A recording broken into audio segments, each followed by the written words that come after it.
Hey, all my cool cats and kittens.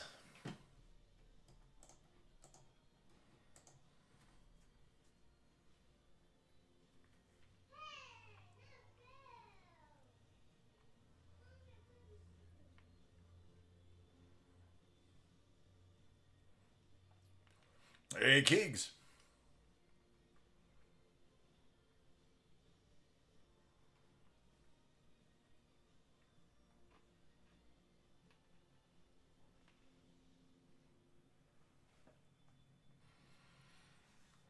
I have one burning topic that I just. Yes. Especially if you're talking about this one that's been sitting next to me, waiting for you to get here. That's exactly what I wanted to talk about, Derek. El Gronk to TB.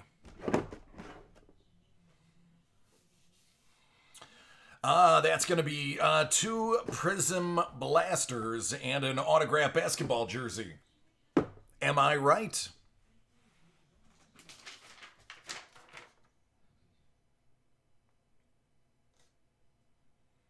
According to this, I'm right. All right, good deal. Do you have a preference in which one you'd want to see first?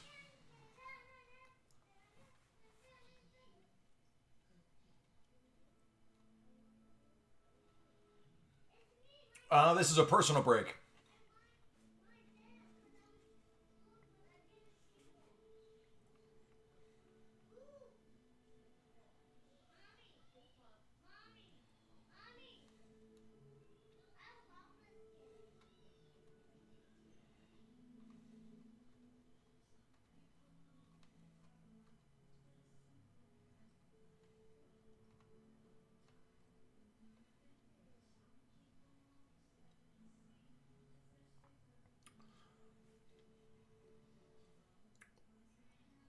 That's right. That's Prism right on top of it.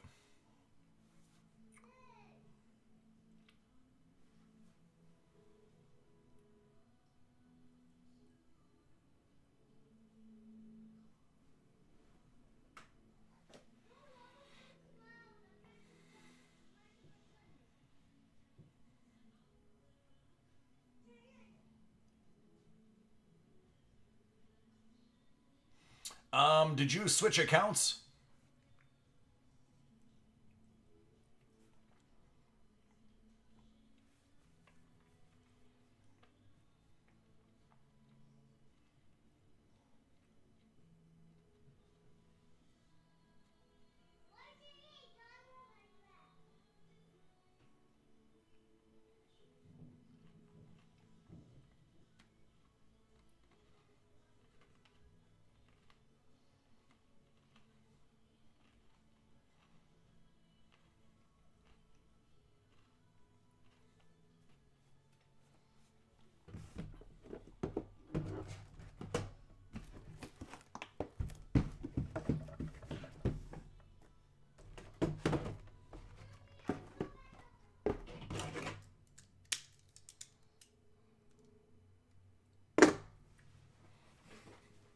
All right, before I get started, just confirm first name, last initial, and we'll knock this out.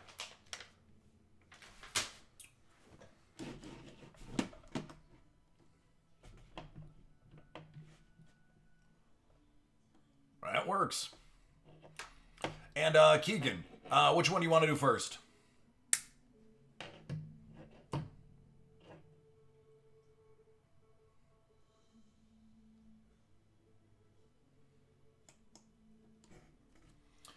All right, here we go. We have a personal break. We've got a couple of Panini Prism Blasters and a Hit Parade basketball autographed jersey. It's for Keegan, and we're kicking it off because it's time.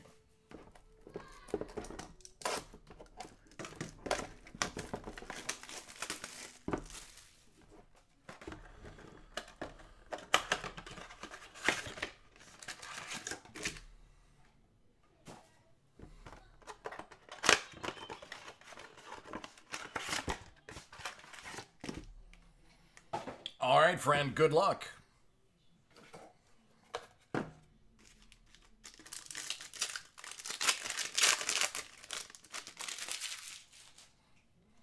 Matisse.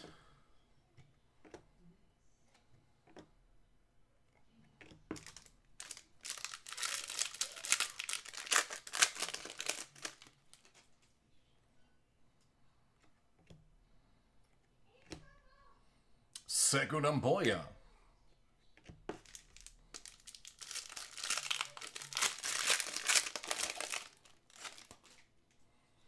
Carson Edwards.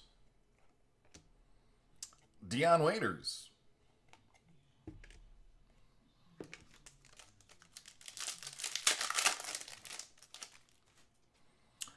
Jarrett Culver. A silver Kemba Walker.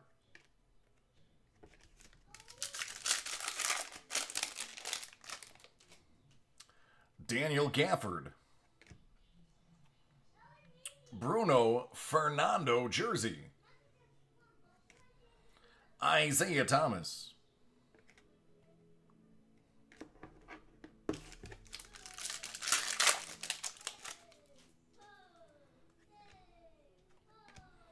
Larry Bird looking scary as all get out.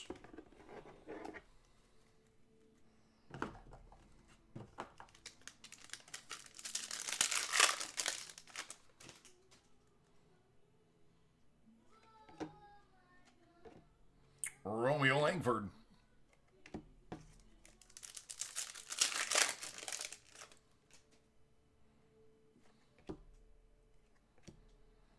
LeBron James is hyped.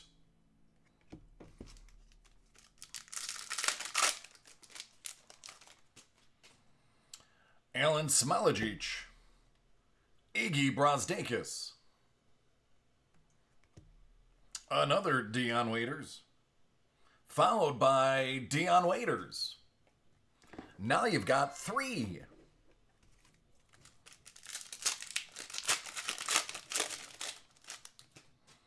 Cameron Johnson. Vince Carter, silver.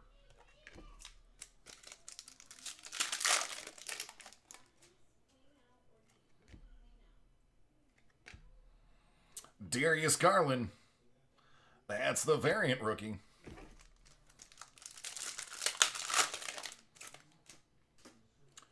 Jordan Poole.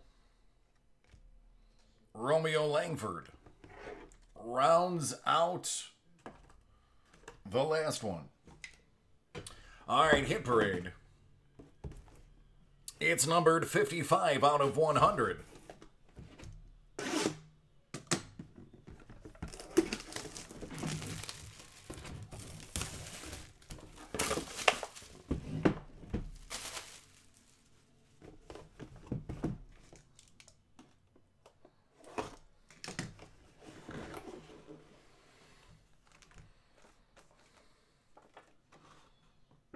Don't forget to share your hits.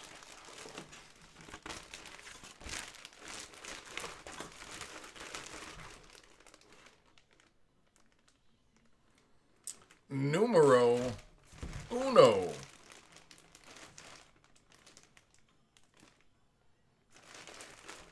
That is JSA. That is a nice stitched jersey, by the way. It is official.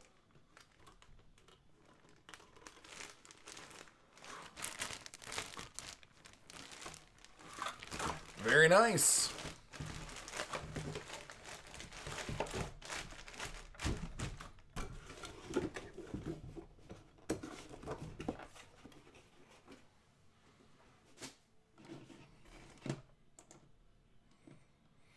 All right, I appreciate you getting back to me so quickly.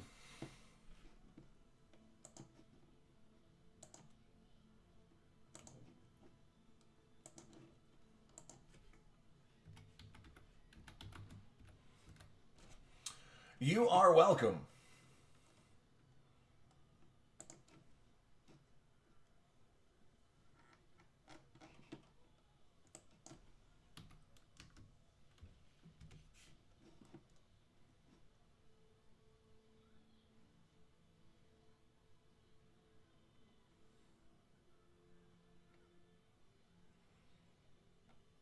And I'm assuming that's Dennis Smith Jr., by the way. I don't know if I said that out loud. Not that I am a huge follower of basketball, but that's who I believe that is. Yes. Yep. Gronk is back in the NFL and is now, much to the chagrin of the tight ends, in Tampa, a Buccaneer. Now, this bears to witness something that I had said a couple weeks ago. What's going on, Lewis? I had stated Gronkowski was not the best tight end ever. I gave that accolade to Tony Gonzalez. And my reason behind that was stating he retired too early and too many injuries. If he sticks out the next couple of years with Brady, he can quite possibly get to those type numbers and put him in a different echelon of tight end. So, I 100% stand by my statement before, which means I can easily admit to it could change in the near future. Well, he's probably got at least 6 months to bulk up, so I don't think he's too worried. I mean, his family was rich because they owned gyms, and he grew up with a state-of-the-art gym in his basement with his brothers.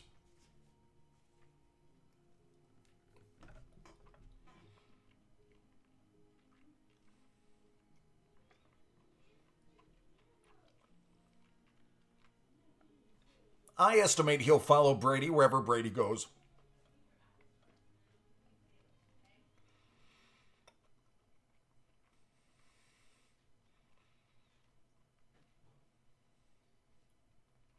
Matt, that would be hilarious.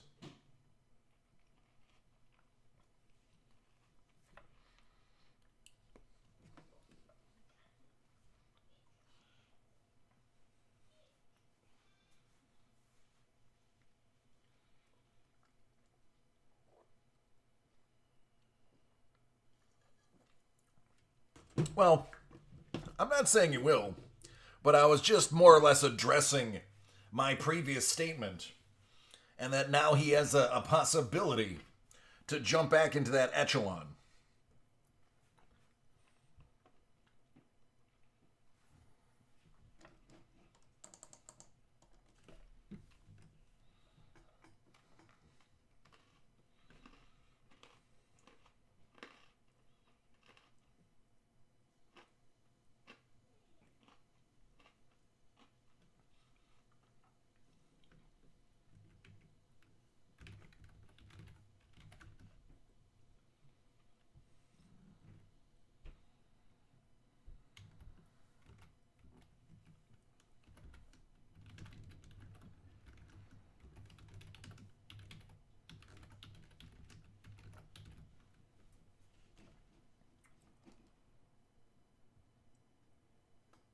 No, because I don't have any stock here. If you put in a personal break, it'll get broke either Thursday or Friday.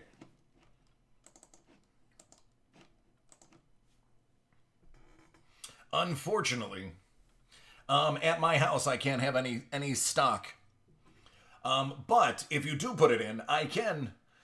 Yeah, it is. The live option is back. I just go to the store on Mondays and Thursdays to pick up orders and break them usually that day and the following day. But believe me, I would love to open up some more Marvel Premiere.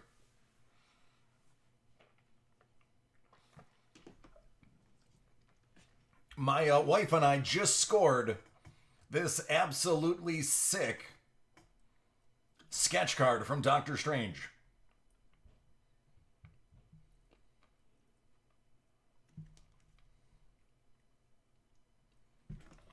So believe you me, I want to see some more.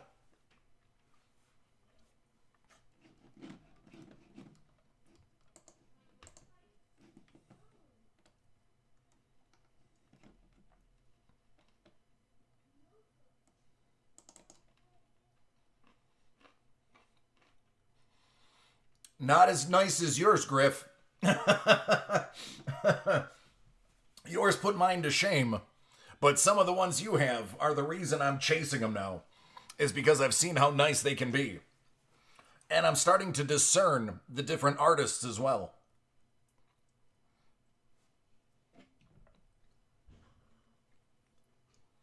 So I'm kind of inspired by you. What's up, Rico?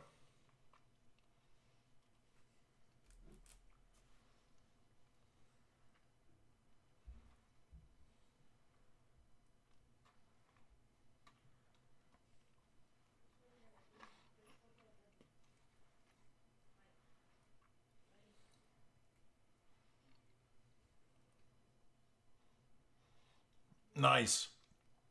I've scored a few things. I'll creep on.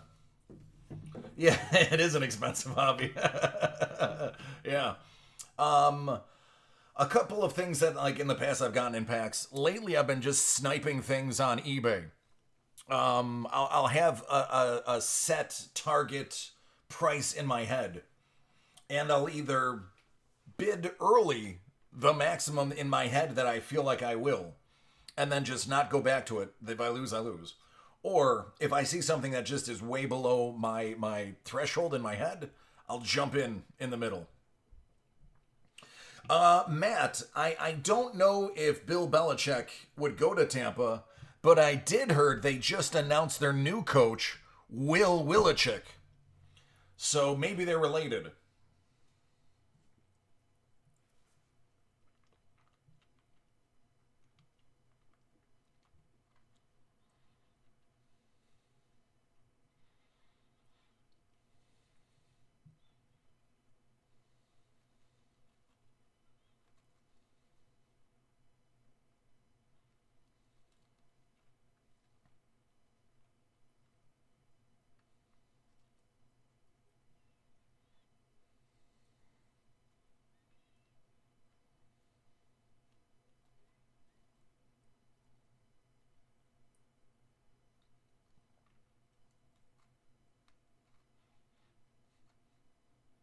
Very cool.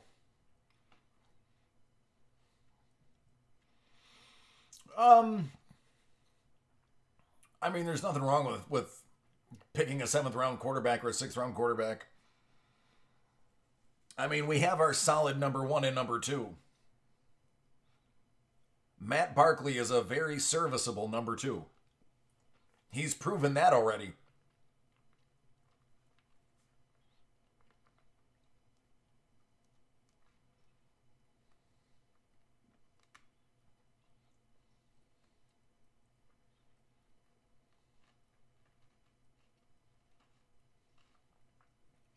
Oh yeah,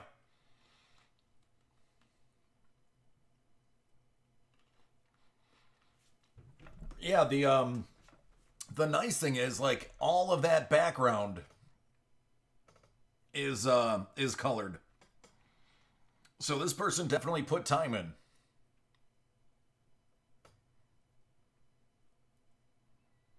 So that's pretty dope.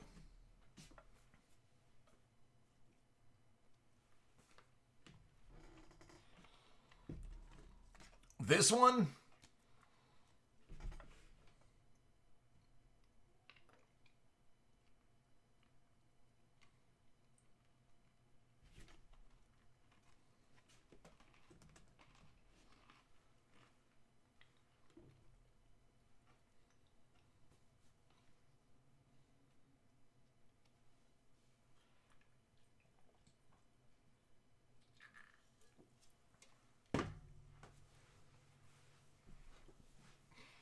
yeah, he's in. I can't remember if it's in the Marvel premiere or if it is in the Fleer. Um, oh, I can't remember the Fleer one. I want to say it was maybe Spider-Man: Homecoming. I think he was in one of those two. I actually looked him up. He's gotten illustration awards, so it's pretty nice. Um, Derek, to an extent, the difference with basketball is two guys, two really great guys on one team can be your entire team. In some cases, one guy is all you need to have a dominant team. In the NFL, you can't just do it with two guys. You have to have a balance outside of those guys. You'd have to do it the Patriot way, where everybody takes a pay cut so that you have good guys at every position. Or enough above average talent that the 4 or 5 superstars you get can carry the team. I think it would just be monetarily too difficult to do that in the NFL. Hockey is the same way. Even though there's only 5 players plus a goalie on the ice at a time, those guys are cycling out every 2 minutes. So you have to have 2 solid lines of players.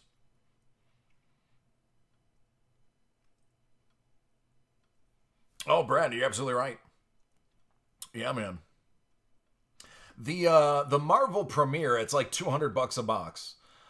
It's phenomenal because you're getting 2 sketches out of it. You're getting one large format sketch and then one standard sized sketch and then like 3 or 4 other cards. And I think all of them are numbered. I did get an artist autograph that was an autograph of a sketch, but not an actual sketch. This cat has done a lot. That's actually Chris Mahler. And this came from that Fleer Ultra Spider-Man.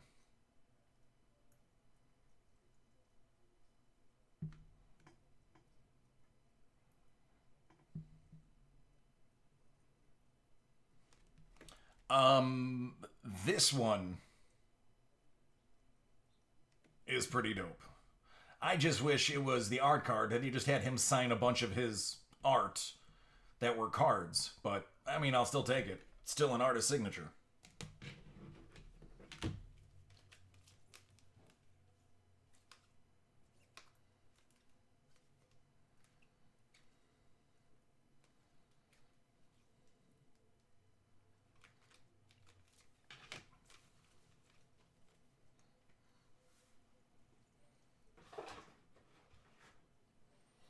And then there's this one.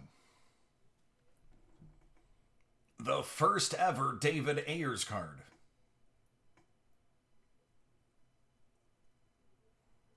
This was exclusive to Upper Decks E-Packs. And this came out like 4 days after he played his game. Not to be confused with the new autograph card they have out. And the Young Gun that they produced of him. But this is the actual first product he was ever printed on. Which I thought was cool.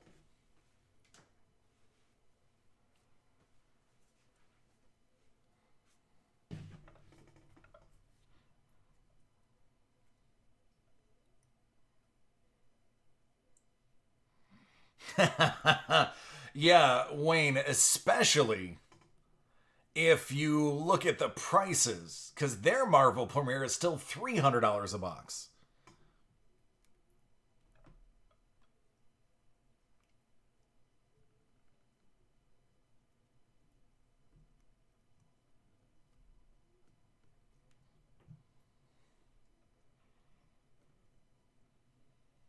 Yes. Yeah. Yep. They have certain autographs that are only E-Pack. Who was it? There are E-Pack exclusive Benedict Cumberbatch autos.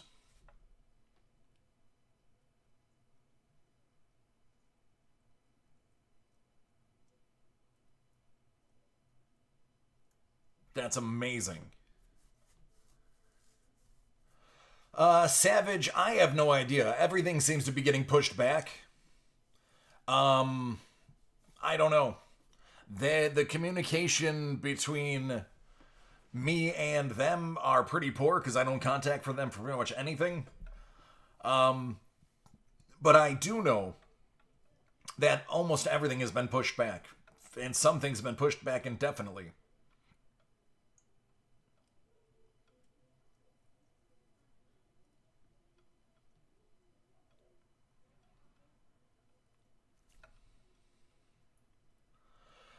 Yeah, Wayne, I noticed things have been slow to turn.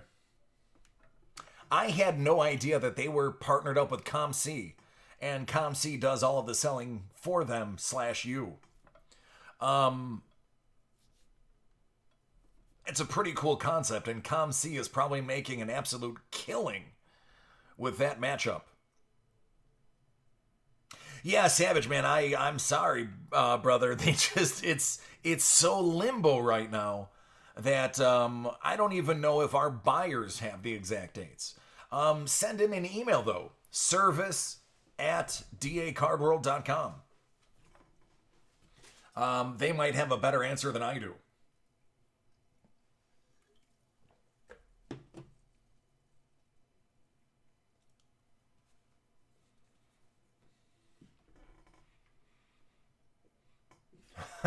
Well, thank you.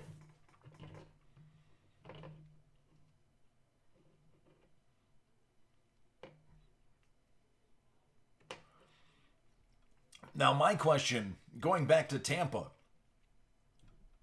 which tight end is going to ask for their release first?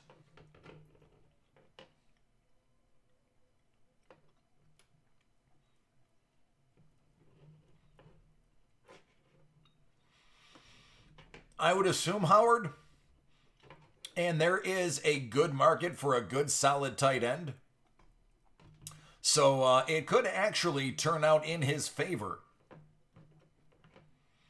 And I bet you Mike Evans isn't too pleased that his second favorite target is coming.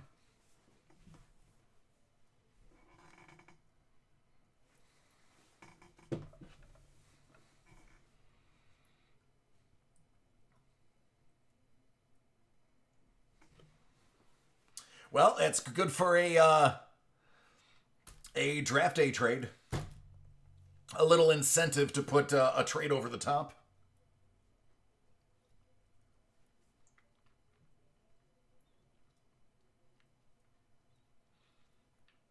Parsons, you make a fantastic point. I dig that too.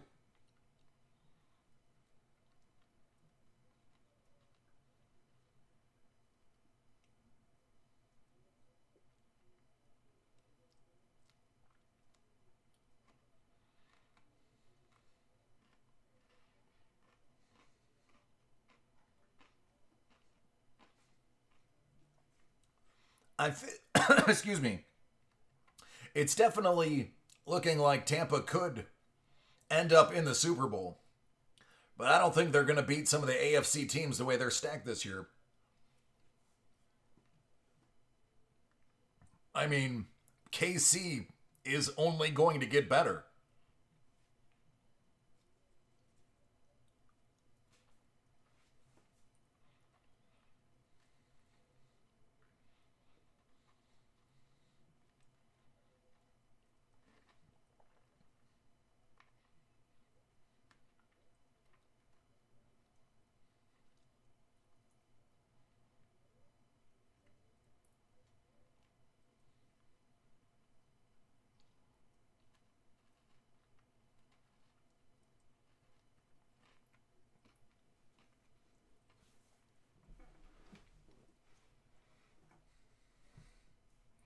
Oh, Dan, I bet you the NFL will buy it out, or whatever team will buy it out. Can't be much more than a couple mil.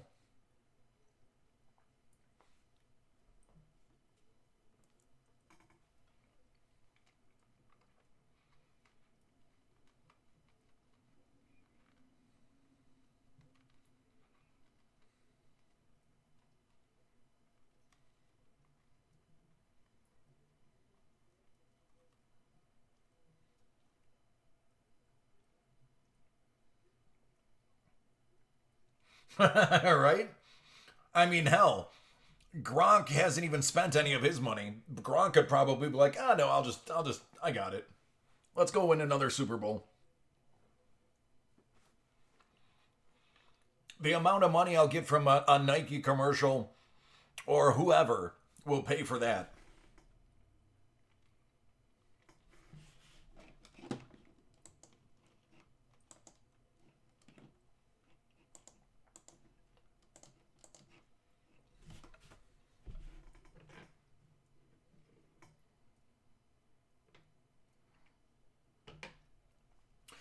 If you select live break and you put the put it in your cart, you should be able to increase the number once it's actually in your cart. If it doesn't allow you to increase that number, they might be sold out because I'm pretty sure those haven't been replenished. And I can't remember their name, but somebody bought a few cases.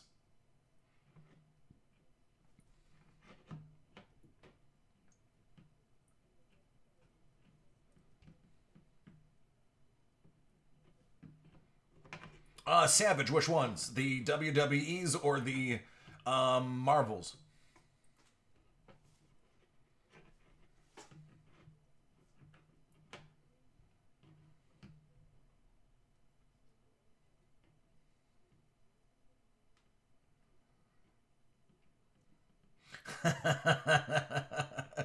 Yep.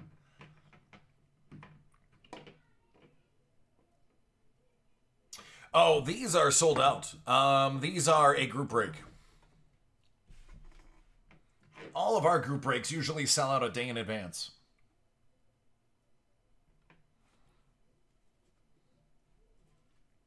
Usually the only ones that don't sell out a day in advance are the ones that we add like 2 days before that don't have any like time up. But if it's been up for like 2 or 3 days, usually it's sold out. I always direct everybody to check in. Usually it's around,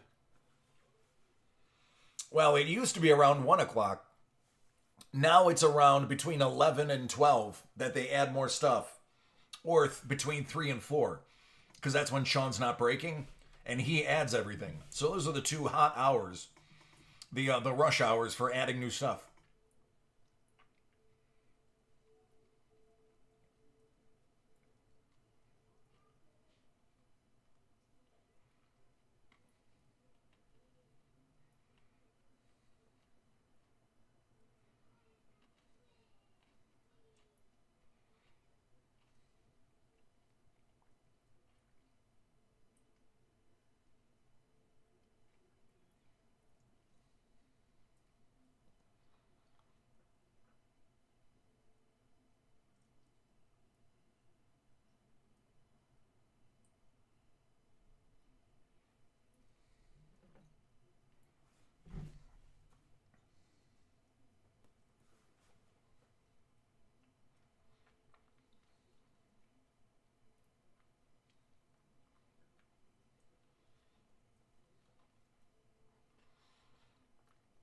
Yeah, things are getting pretty darn expensive. It's because the Panini and Tops are not shipping out the sheer volume that they used to. So it's harder to get our hands on stuff.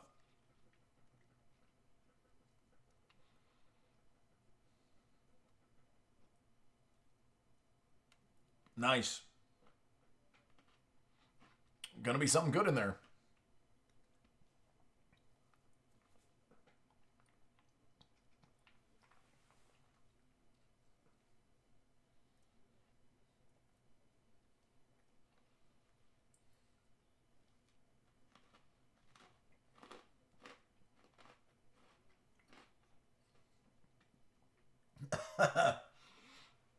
Yeah, we're not going anywhere. Um, if we are not the largest um, retailer of sports cards and memorabilia in the world, we're definitely number two. So we're not going anywhere. What we do outside of the US is staggering. I usually have people on all the time just for my breaks. Australia, Greece. Last week we had a guy from Sweden. Everywhere. Belarus. I can't remember. Brunei. We had a guy 3 weeks ago from Brunei. So we are everywhere. We are much bigger than our competitors. 98 tops? That's amazing. It depends. Here, actually, let me pop it up on the old screen. There's a lot of different things. Jeremy, we were just talking about it, man. See, look at, I mean, we're sold out of everything. So you can get an entire division in a 10-box break for $100, but you can get as little as $10 on some things. It all depends on what you're looking for. If you want to get into some of the popular things, we'll just jump right to basketball. Again, man, we sell out so fast. Okay, we're doing a first off the line impeccable, an entire division, $230. It just depends. There's inexpensive, and then there's high-end stuff.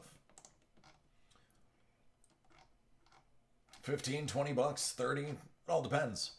$50 for a team of immaculate in a 2-box. I got 18 flawless football, $80 a team. National Treasures, 52. Yeah, it all depends.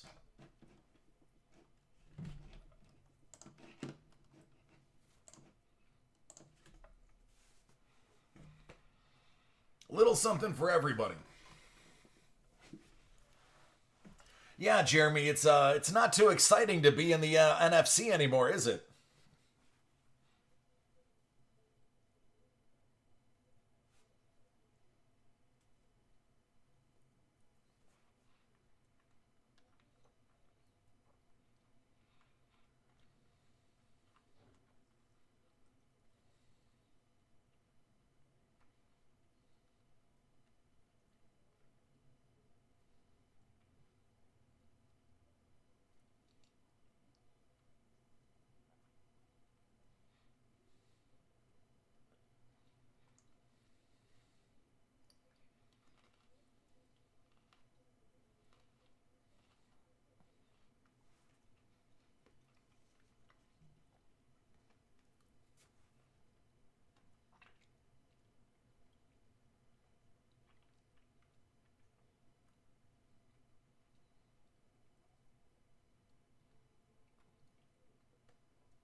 Tim, what was the break?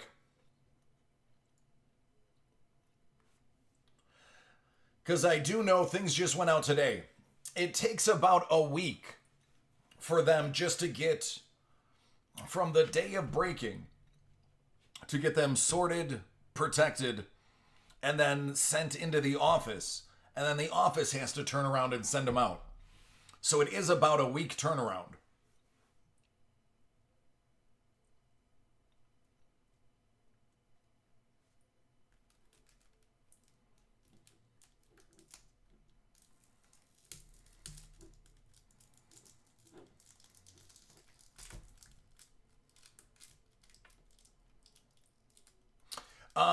Yes, that football mixer went into the office yesterday. It should have went out today.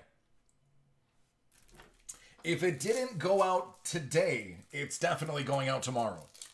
Because I know I definitely dropped those off on Monday.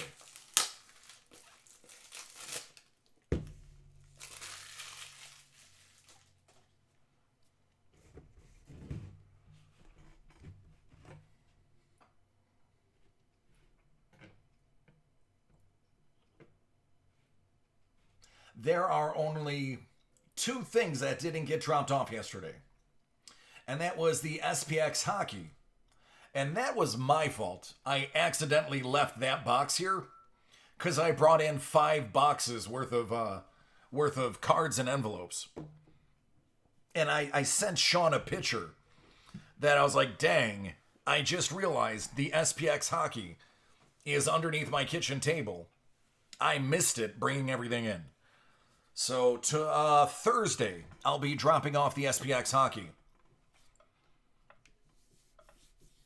But everything else is done. I have nothing waiting. These 2 breaks I do today will be the only thing I have to do tonight, and my personals. That's it. Yeah, he got everything today. He got everything Monday. Tuesdays is when he goes in to do all the processing and getting it sent out. So he is caught up. The only thing he's not caught up on is at SPX, and that is 1,000% my fault. I just had so many boxes that I didn't realize the 2 SPXs, the envelope box was only about this big. I just missed it. But everything else should be going out. Either went out today at 5 or goes out tomorrow at 5.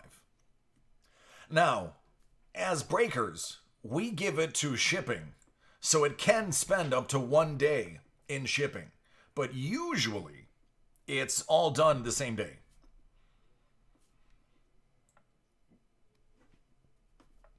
Again, I take full responsibility for the SPX.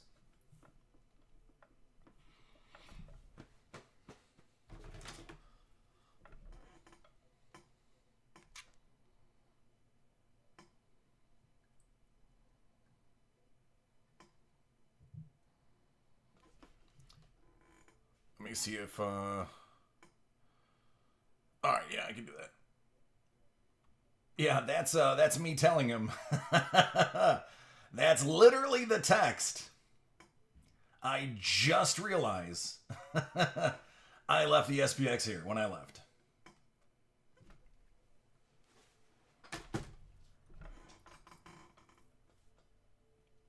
Nice.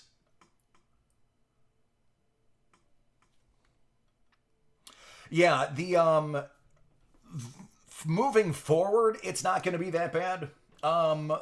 2 weeks ago and last week were a ton of team breaks.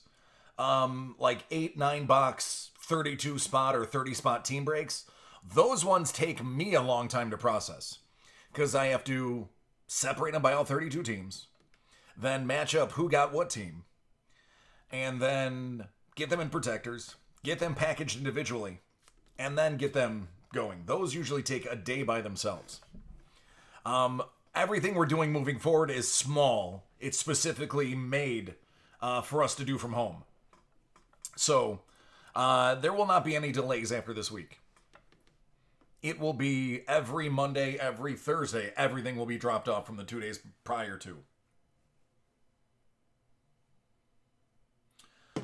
Jarvis, email is service@dacardworld.com.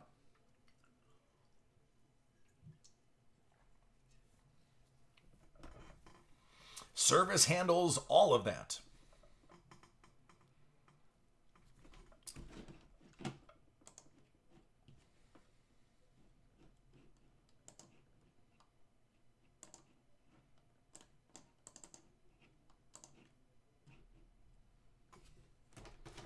And give me a second, I might be able to look everything up. Hold on. I might be able to help you to some degree.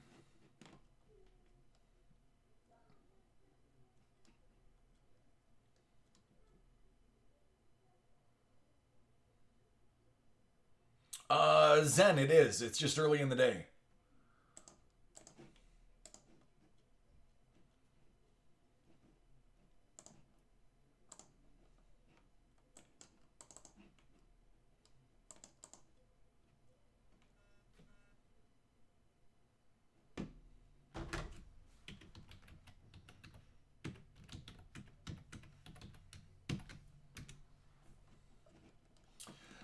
What's the last name on the order, Jarvis? Actually, don't answer that. What is your invoice number? Do you know if she has that?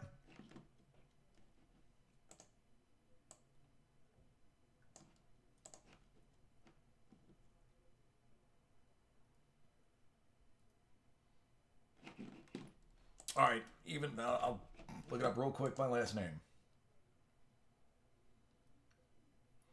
Marty. I have no idea. It's not my choice. It's whatever they give me to break. I do not decide my product.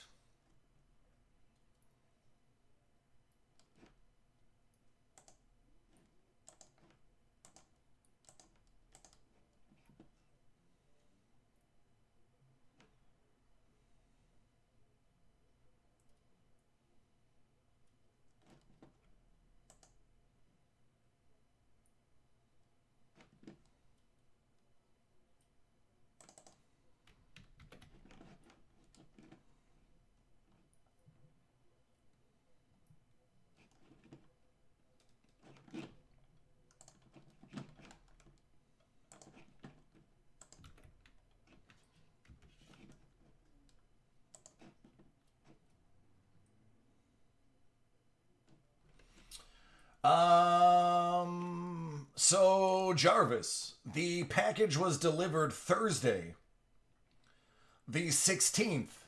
So if you didn't receive it, I would get in contact with UPS.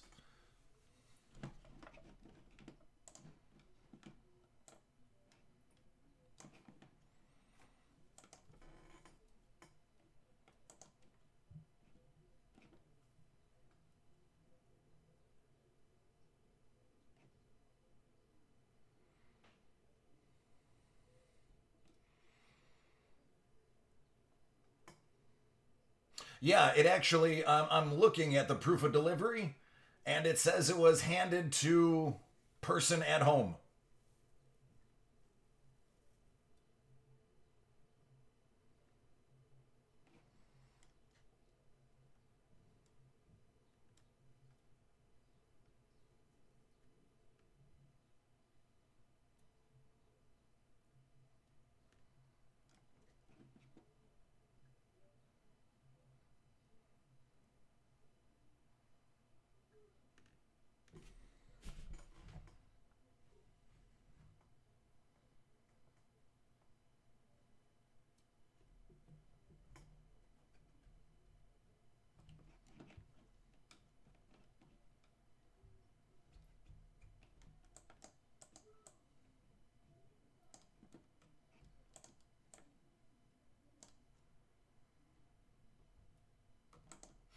Yeah, then that's definitely a UPS thing because they informed us that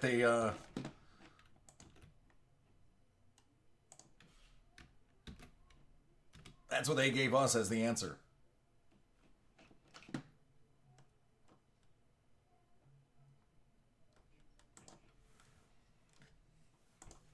So yeah, definitely get in touch with them. Definitely get in touch with them.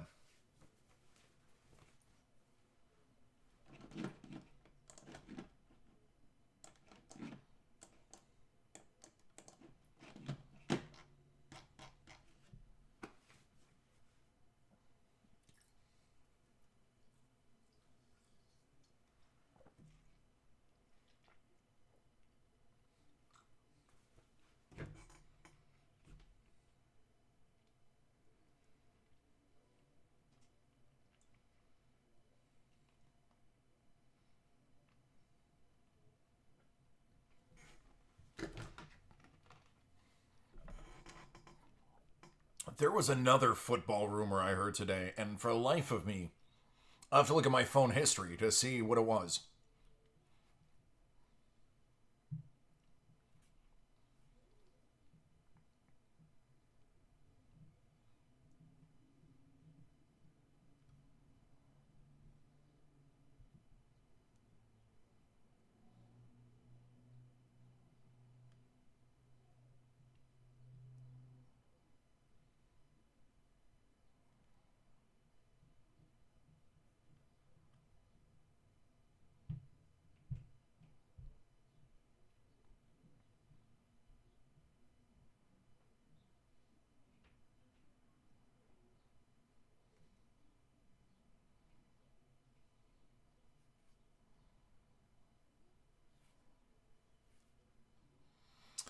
The Chargers unleashed their new uniforms. I think they're a little bit of an upgrade.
Dak Prescott's franchise tag is over $31 million.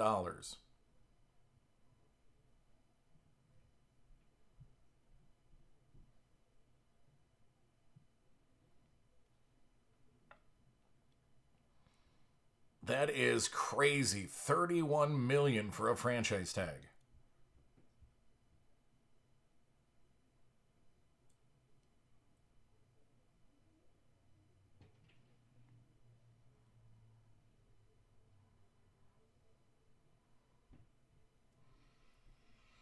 Justin, what's up? How about this? So, Ngakoue is not happy with Jacksonville. Tim, great question. Usually, Sean will update them typically Monday or Tuesday, either right before he goes on for his breaks or right afterwards. And that's most often what he does. It's usually Mondays or Tuesdays, and then either right before or right after. Typically, it's Tuesdays, from what I've seen. Because he's actually in the office on Tuesdays. So usually he'll see what's available and then whip them up real quick and put them up on the site. So my best bet, I would say, like Tuesday at 2, 3.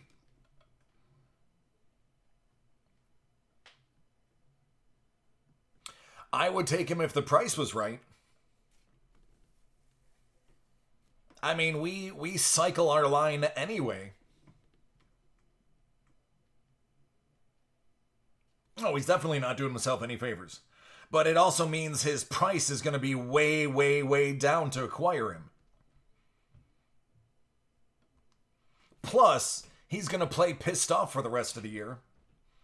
So you're going to get probably maximum effort out of a guy you're not going to have to pay much for. Now, don't get me wrong, I hate character issues. But sometimes those character issues, like for instance, Cody Ford was not a happy camper. He fell as far as he did in the draft.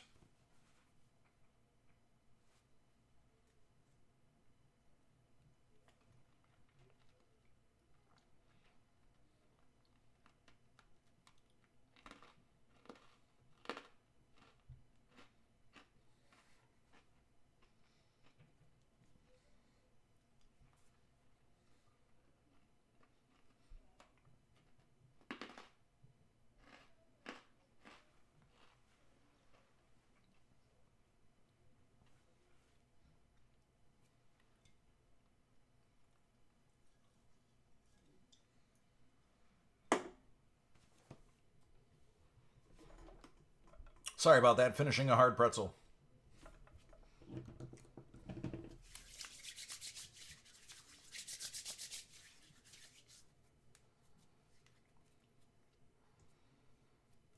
Yeah. That's a valid point.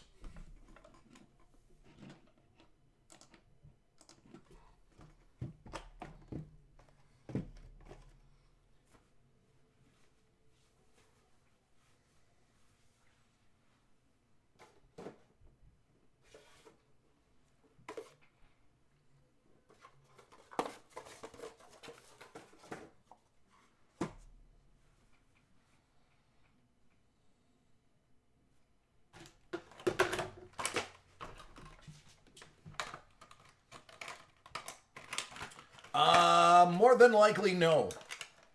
I don't think I'm going to be having my hands on any more tribute.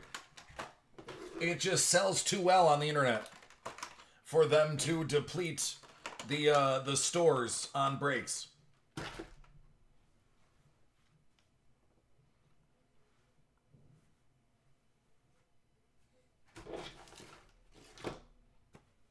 It's for good reason. It's a fantastic product. And I had a lot of people talk about how unimpressed they were with it, and I don't see it.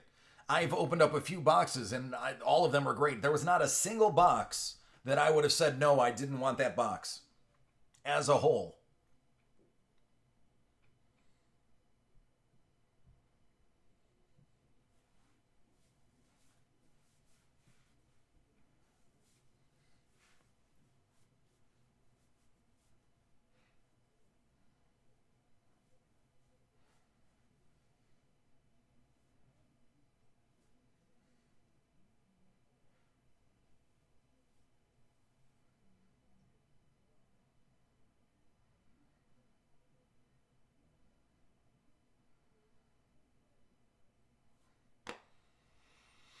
All right, let's cut open some boxes of basketball. Yeah, I wouldn't argue with that, Justin. I wouldn't argue with that at all. 2019-2020 Panini Donruss Optic first off the line basketball. It's a 3-box random team break. Let's do the randoming part.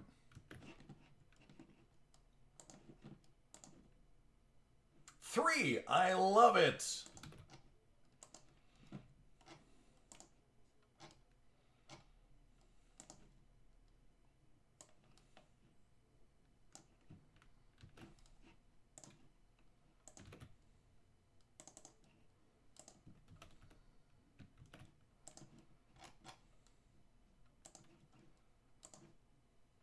Three, still love it.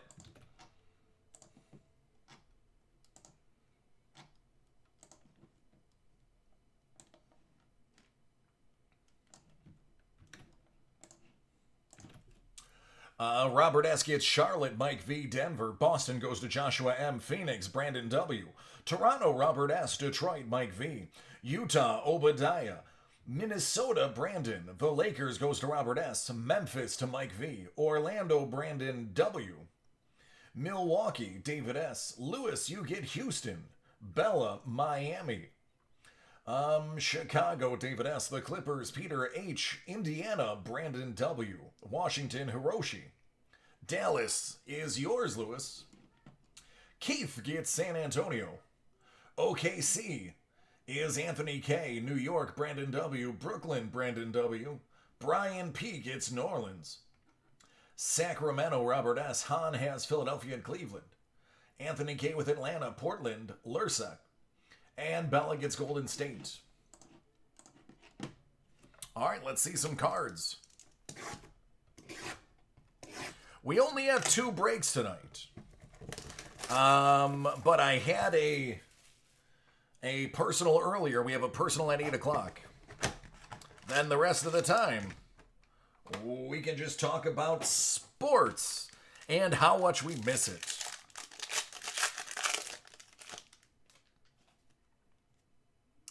Sabonis, Pacers. Danny Green, Lakers. Luke Kennard, the Pistons. Rookie Dominator, Signatures Purple, first off the line from New Orleans. It's Jackson Hayes. There you go, New Orleans. You're not leaving empty-handed. Out of 49, Jared Culver.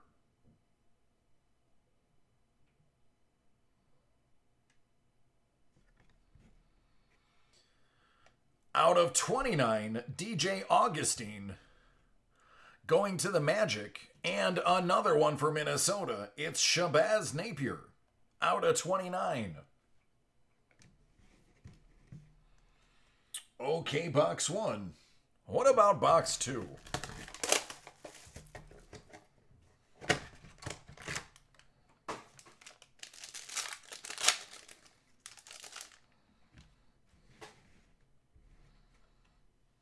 For New Orleans, it's Melly. For the Lakers, AD. Brooklyn in the house. Minnesota, you're on a tear.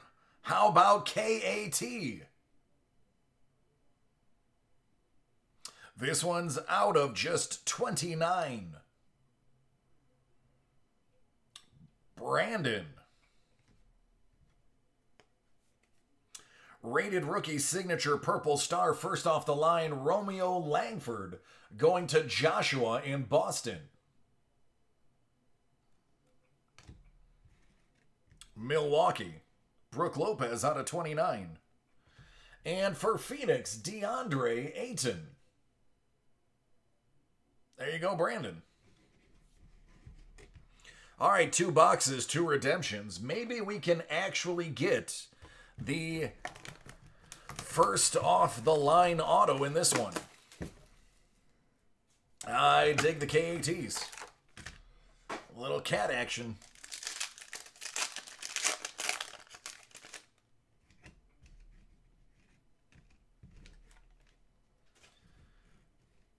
What's going on, Kurt?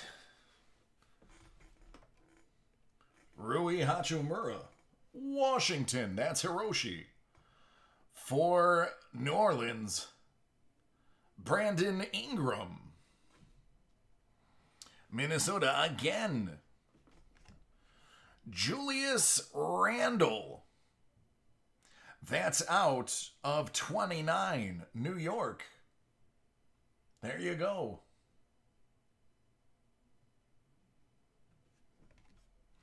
Out of 49 for Charlotte, Cody Martin.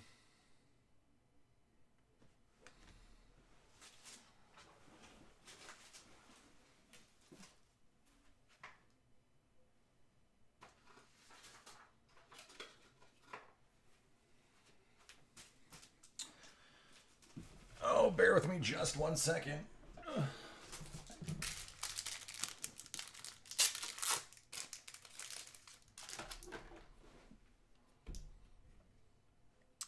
Mike Conley. That goes to Utah. And you might have heard of this guy. 29 out of 29. I'm going to repeat that. 29 out of 29. How about that, Zion?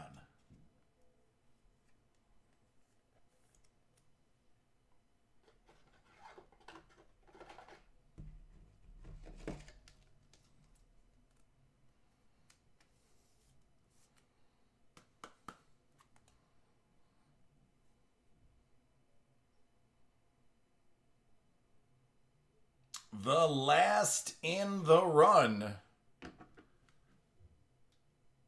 Big Z. 29 out of 29.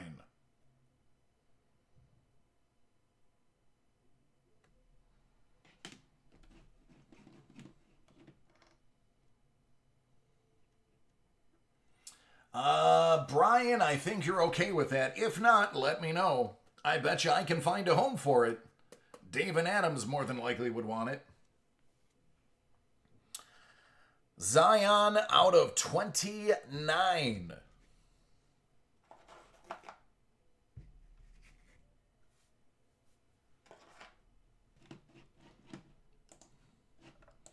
There you go, friends.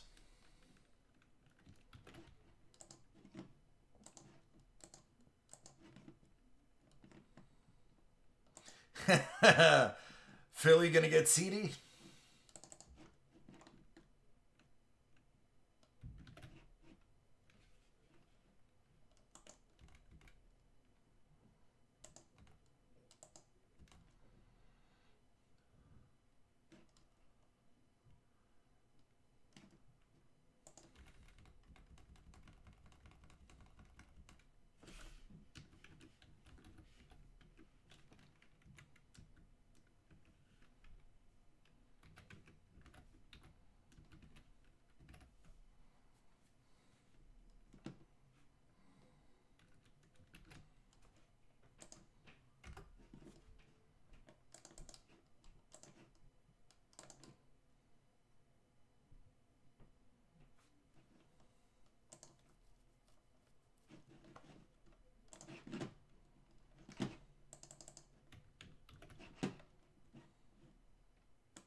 Oh, goodness. Eagles, huh?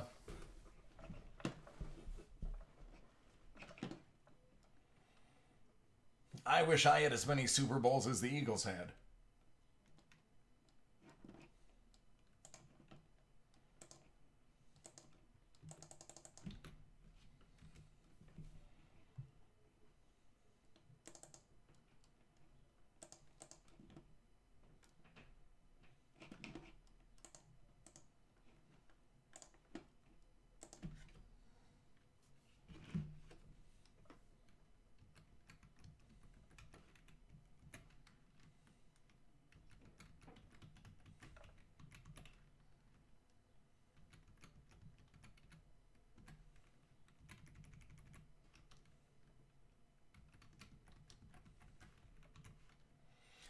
I think it is going to be. I want to know what team is going to pick somebody and then later claimed that it was a glitch and they didn't mean to pick them. That's what I'm waiting for. That's what I want to hear. I want to hear the team that goes, no, wait, we didn't pick him. That was a glitch. That was the computer. We've been hacked. You know it's coming.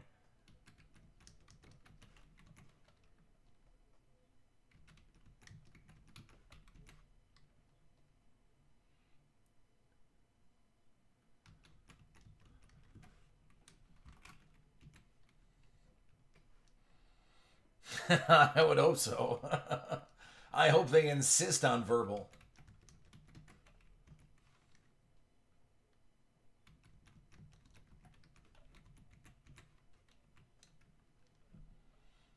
Good.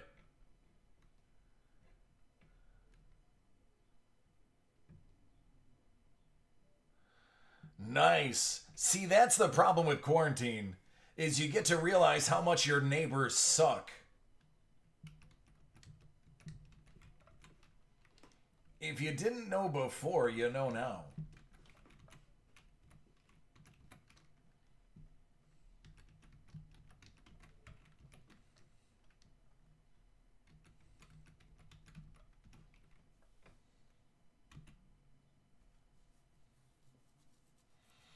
Text a picture of the draft ticket. That's one way of doing it.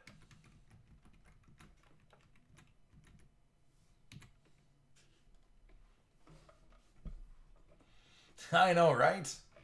There's no ordinance laws during the day.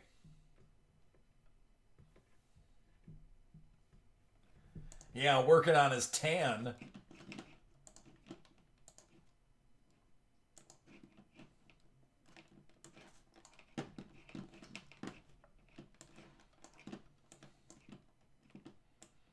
Yep.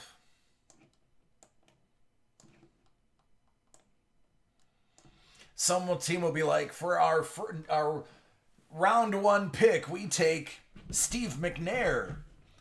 And everyone would be like,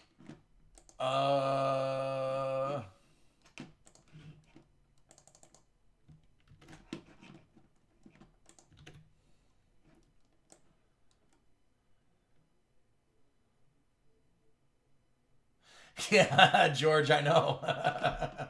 A lot of people are. I'm looking forward to that. Because that means my house is no longer invaded.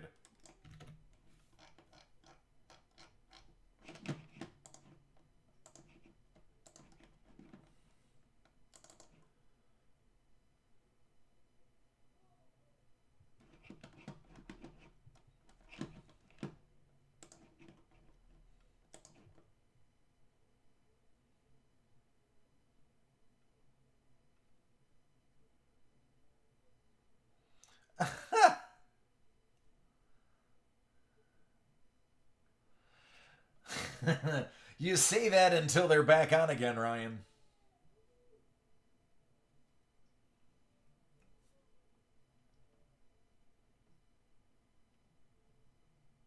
Ah, hey, what's up, Brian? Dude, you're welcome. I don't want to even fathom what a Zion out of 25 is. But now that I'm saying it out loud, I want to look on eBay. Because I know a couple of those have had to have been up by now.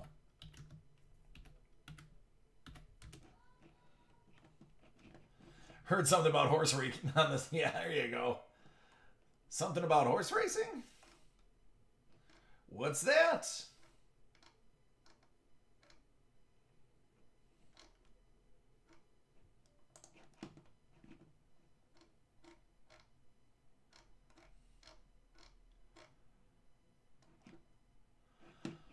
Here.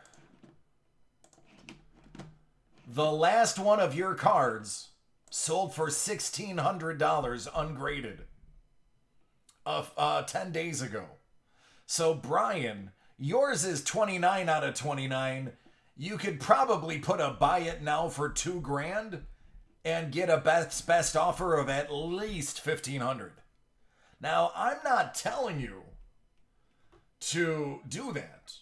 I'm simply stating you could do that.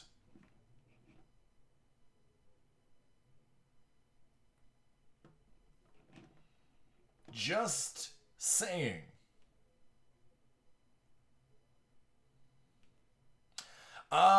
You know what? Here's the best part. I was told pants are optional. And by that I mean I can wear basketball shorts to work because I'm not on camera. So, I might actually, depending on how warm or cold the office is, I might just wear shorts all the time because now I'm used to it.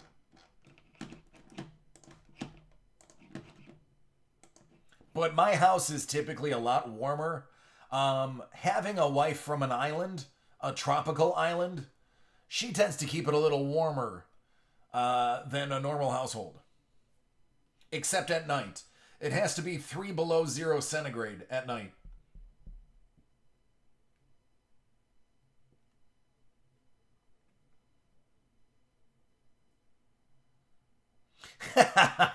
George, I get it.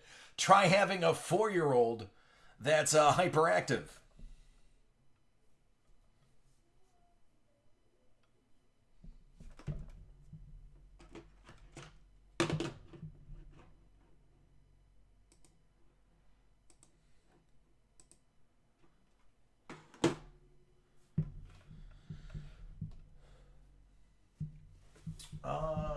What is my 8 o'clock?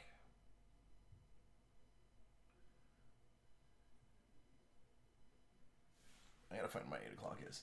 I do have an 8 o'clock personal break. Let me find that real quick.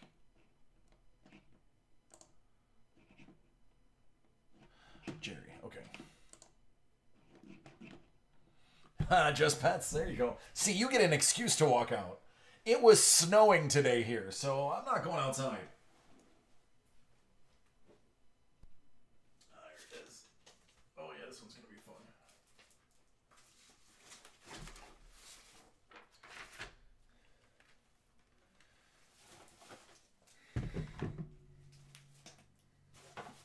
All right, I'll be right back. I forgot to grab a garbage, and now I have pack wrappers all over the floor.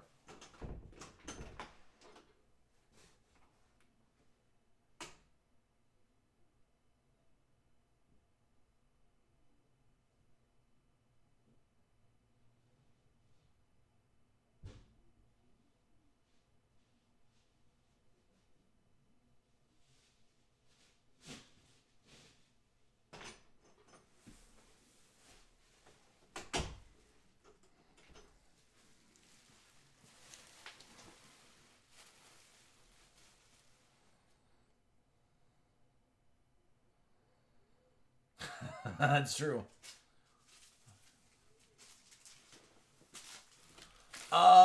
Rico, which uploaded hits?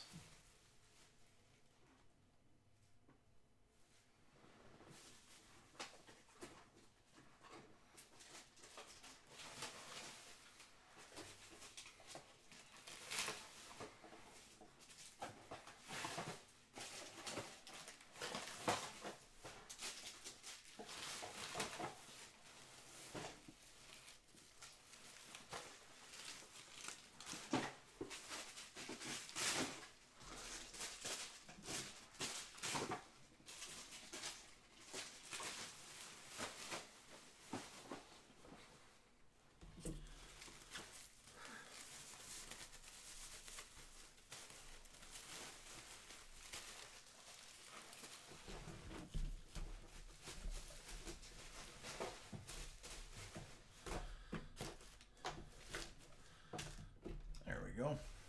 That's a fitting garbage.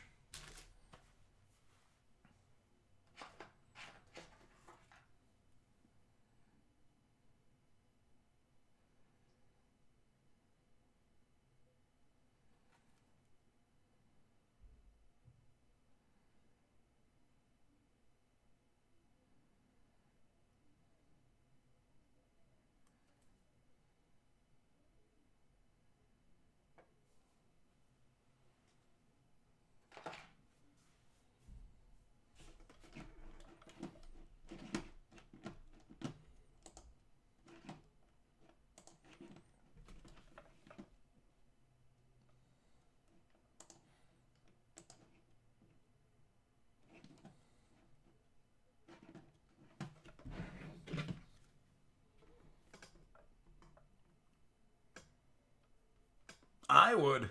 I would at like 2 o'clock put all your bass behind it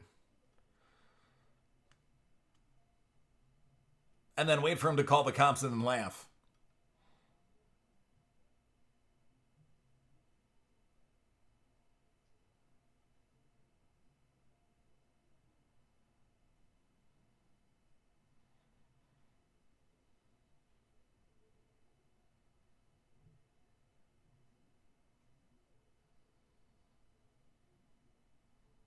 Hey, I don't know. So, load it up on Twitter and.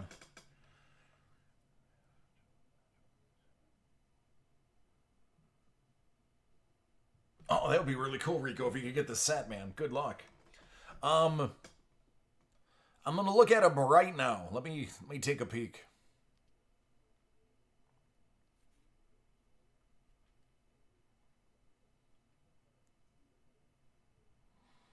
Did anybody notice or see in the news about Kim Jong Un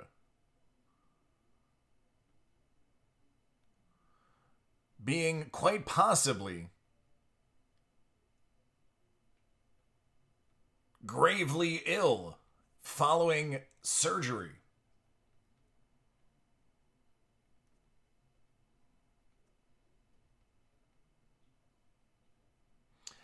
Yeah, man. That is huge.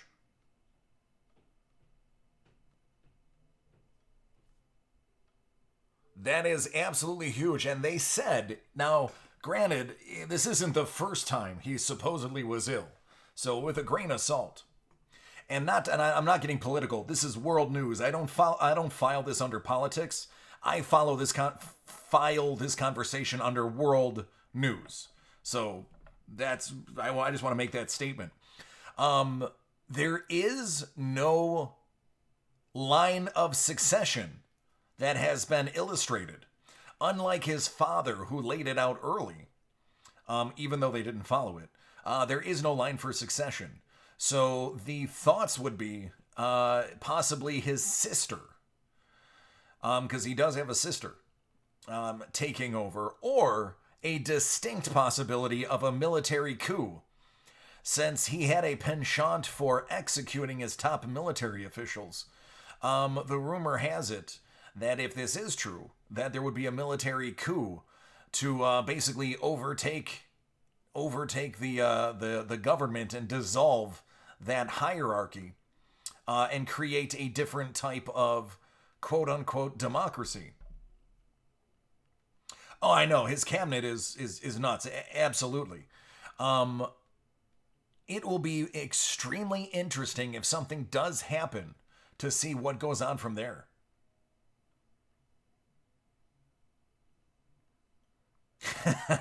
Neil, yeah. Or the GM opens up an email and it's got a ring. You got 10 days. It should be a ring, and then it says you have 10 minutes to pick a pick. Yeah, George. Yeah. Yeah, it worked well for Gaddafi, right? Well, actually, Gaddafi wasn't military. He pretended to be military. He was wannabe military. If you want to hear about a horrible death, Gaddafi did not die pleasantly.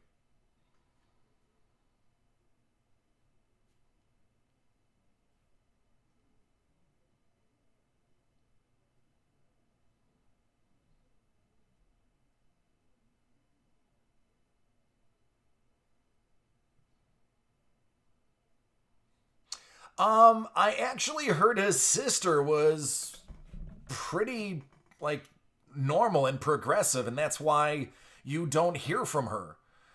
Is because,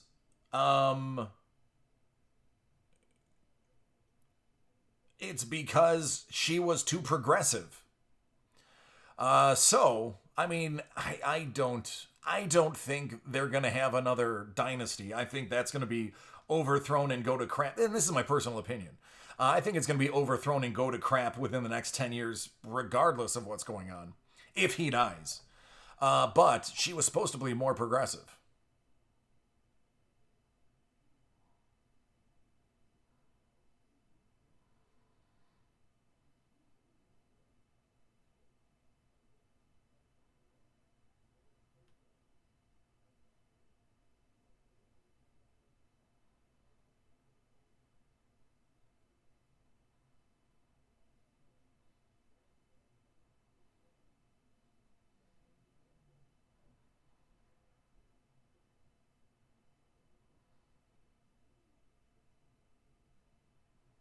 I have a break in front of me that is a personal for 8 o'clock.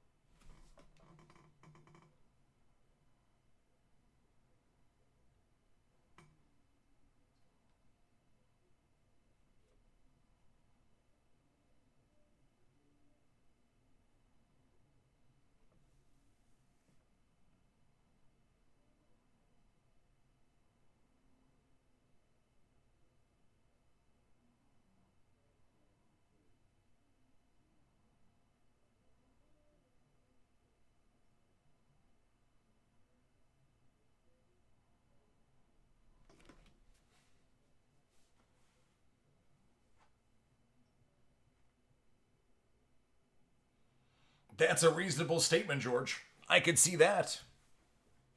Wouldn't it be great if South Korea took over North Korea and unified the Koreas again?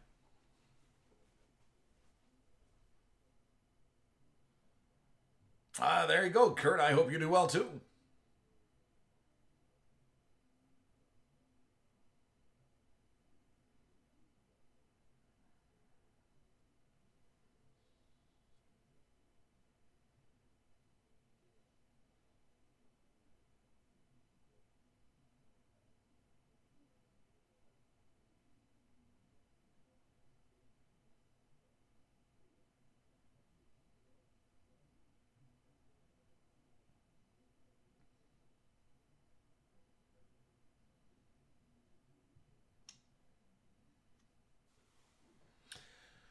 Well, if you look at it that way, though, if you're going for hit parade, it's only a 1 in 8 or 1 in 32 chance.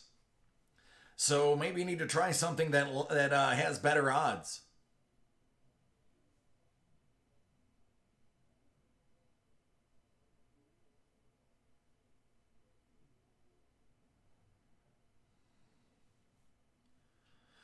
Yeah.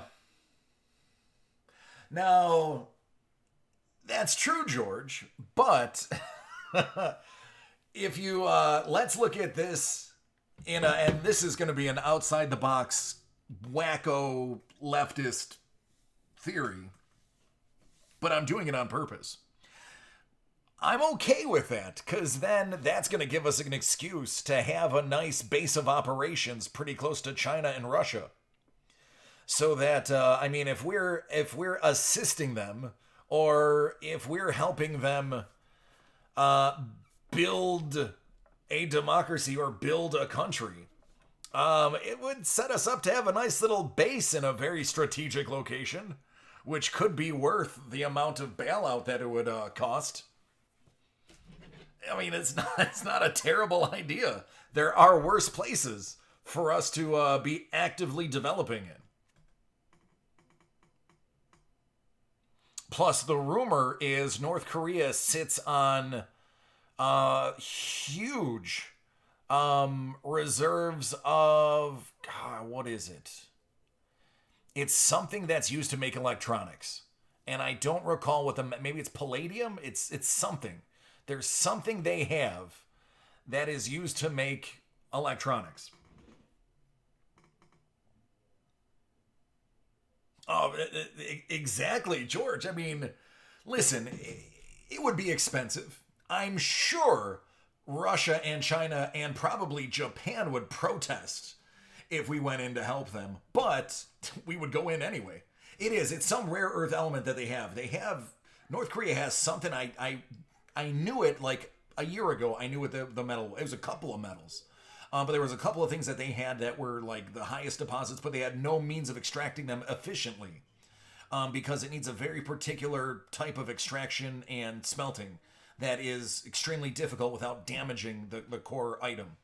Regardless, it would be met with protest, but man, I would love to have a nice airbase up there. It would be beautiful. And then to have our hands on those electronics, magnesite, to have our hands on a discounted price of that, considering we are worldwide tech leaders in computer systems, would just be the icing on the cake. So yeah, it would be expensive short term, but long term, man, it's not a bad idea. It really isn't. Oh, I shouldn't say it's not a bad idea. There are worse scenarios. Yeah, there you go, man. So, just saying, it's you'd never know where the who's funding the coup.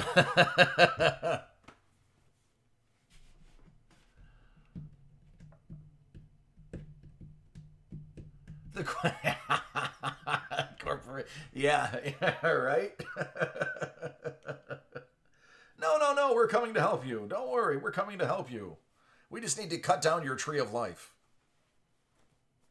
I promise, it's for your own good.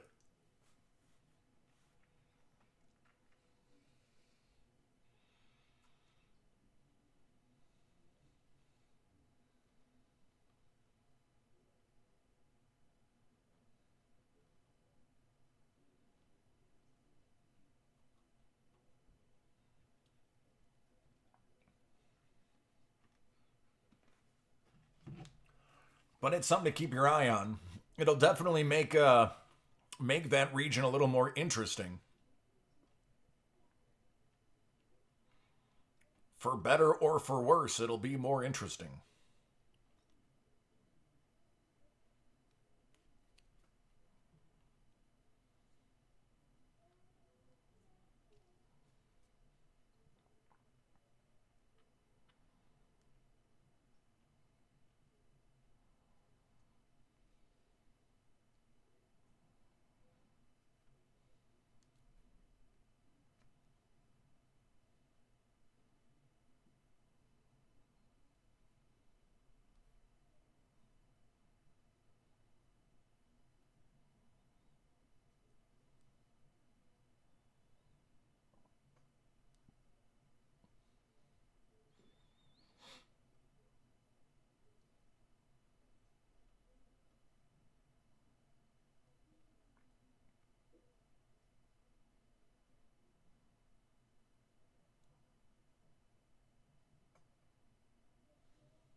So is anybody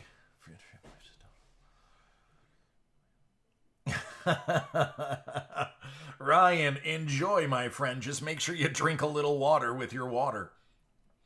Anybody taking advantage of the stock market right now? Anybody seeing anything that they're eyeballing?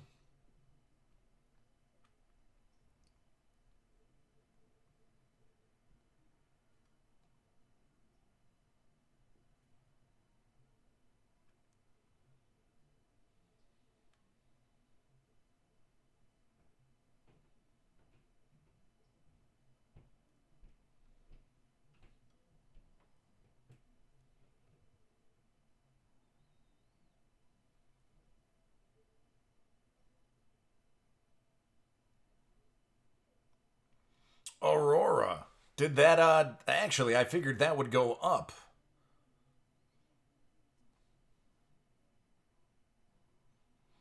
I'm looking for stuff that tanked due to quarantine.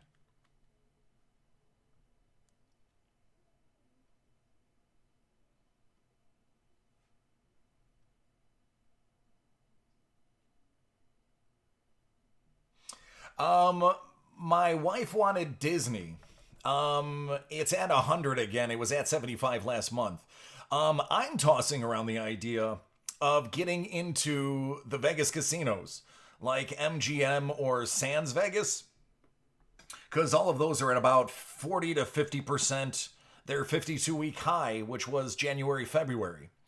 And all of them are at their 52-week low, which was literally this last week. Ah, that's a good idea. Yeah, I'm seeing it. Aurora Cannabis is at 72 cents a share.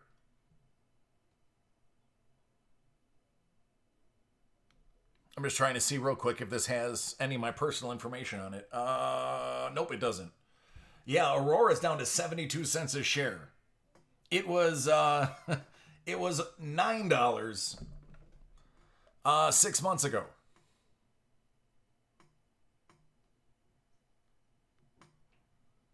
Yeah, I would steer away from. I mean, me, I probably wouldn't jump on that. But I would. I will. I shouldn't say I would. I will be pulling the trigger tomorrow on some Vegas options. I shouldn't say options because that's an actual term that I don't intend to use. Pulling the trigger on some Vegas acquisitions. MGM right now is sitting at 13 and some change. And then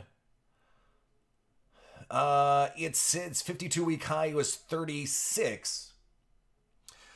So the program I'm using is not my choice. It's E-Trade. And the reason I have to use it is because I was investing with Capital One, their online markets with 360, and they shifted all of their accounts to E-Trade. And I don't pay the same E-Trade.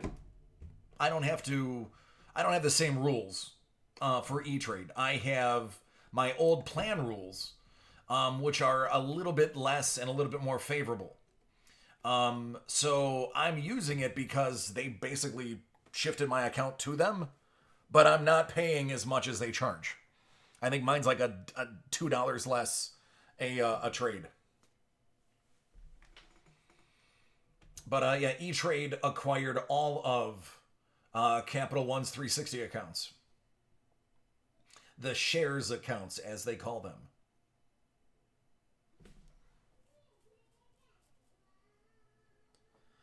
But MGM sitting at 13 is nice. MGM just sold off a couple of buildings in Vegas because they're building a huge complex in Japan and investing a ton in Japan. And the other one I was looking at, Sands. Sands, actually, Walmart's at 130. That's interesting. Usually it's at like 250.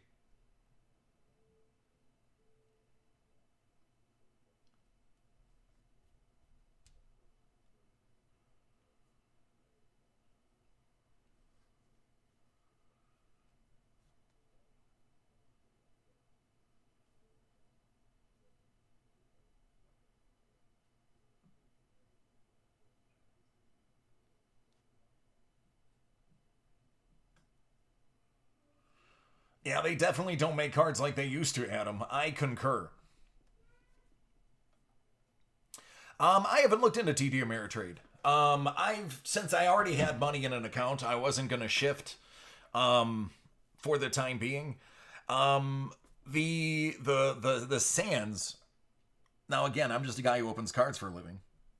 It's not that I've done this my whole life. I may have a history in finance. Hint, hint. Sands, one of the cool things about Vegas Sands is only 10% of their holdings are in Las Vegas. They've actually diversified, and they own almost all of the Baccarat tables in Macau. And over the last 3 years have had a 20% growth with a matching 20% gain for the last 3 years consecutively, based on them bringing Baccarat to Macau. Merrill Lynch, I think the minimal buy-in for that is way above my pay grade.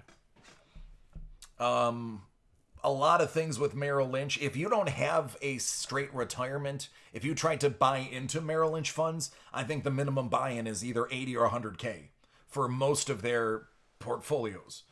I'm not that into it. I have enough to make me be wary of what I do, but it's not my retirement. It's just something extra.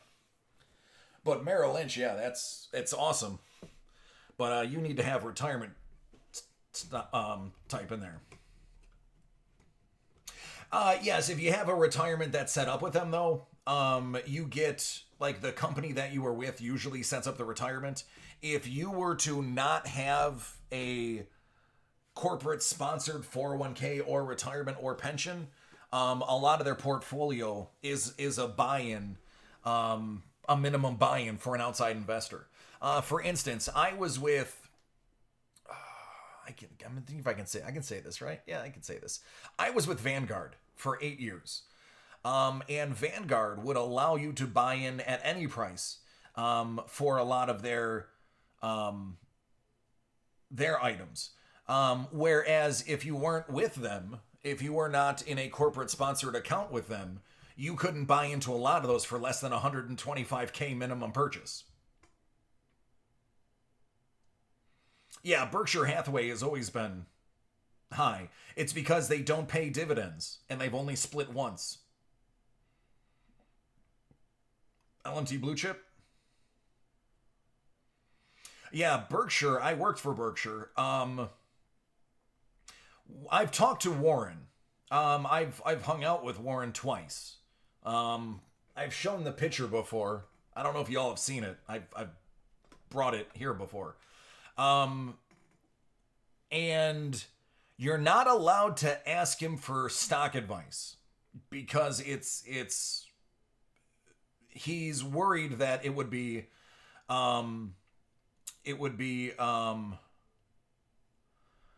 considered inside information. But he'll volunteer information. And he taught me 3 extremely important things that I absolutely model almost everything I do after. The first one is when everybody's selling, you need to be buying. 2, invest in the things that you use every day or the things that you use on a regular basis. Don't invest in something that is the competitor of something you own. If you drive a Chevy, invest in Chevy. If you wear Fruit of the Loom underwear, hint, hint, that's how he bought Fruit of the Loom. That's a Berkshire company because he wore the t-shirts and underwear. See's Candies. He loves See's Candies. Bought them. Coke. He drinks cherry Coke. That's his drink of choice. So he's a huge investor, one of the largest investors in Coca-Cola. So that's what I do. I invest in things that I use. Now, the Vegas thing is a slight departure from that. Obviously, unless you live in Vegas, you can't use Vegas every day. But Vegas is somewhere that I always want to go every year. So to me, it would be something that I would regularly want to use. And the third one is if it looks too good to be true, it probably is.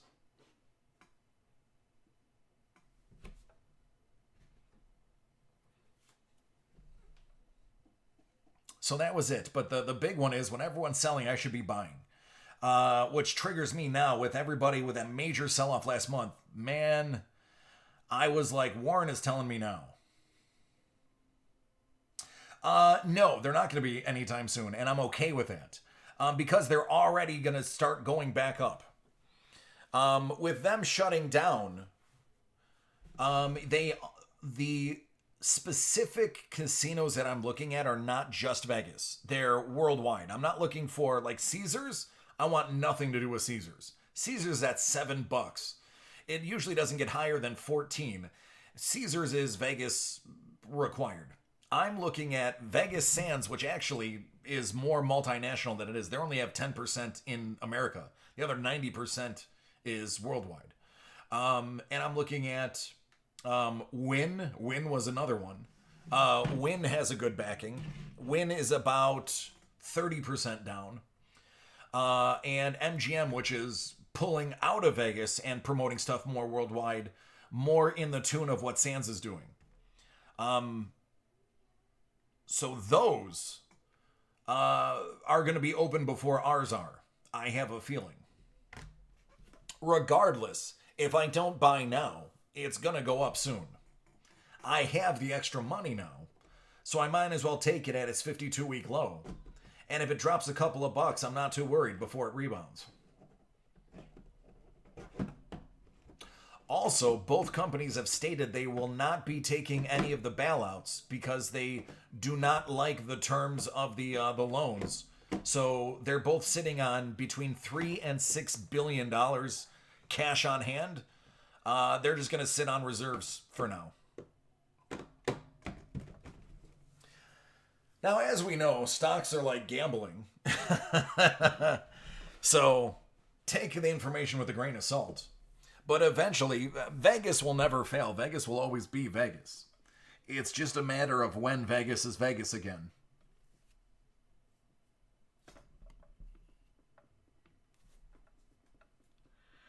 It is hard to bet. It's very hard to bet against a major casino. Exactly. That's why I think it's right now. If you have the extra bucks, I'm doing it. I've already talked to my wife. We've discussed it. I spoke to my father. I bounced it around the pros and cons. It's extra money. Both of us, my wife and I, are still working. So this check that we got just went to paying off some of our older bills. Some of it did get donated. And the rest of it is going to go for our future. With the exception of an iPad. My wife needed a new tablet. That was it. Everything else is paying bills and working for the future and donations. Which BT Dub is St. Jude's Children's Hospital for me. And I've hit up a couple of people that I knows and I'm familiar with GoFundMe. As well as participating in auctions for charity. So this money is absolutely extra, so why not use money when I actually have extra money to try to bank on the future? Derek, I do what I can, man. I'm a huge St. Jude's buff. I actually have, I was working on an app. I need a programmer. I've basically have the idea for an app that's actually absolutely going to change and revolutionize the way people donate to charities. And when the prototype of the app, if it ever comes out, it will, the default setting will be St. Jude's. So, am I getting in trouble for talking on, what is it?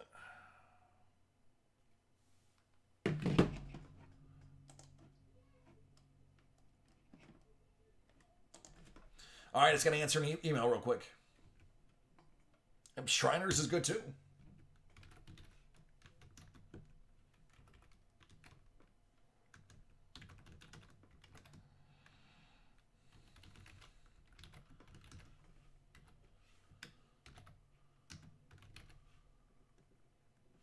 Oh, sugar. So terrible at typing.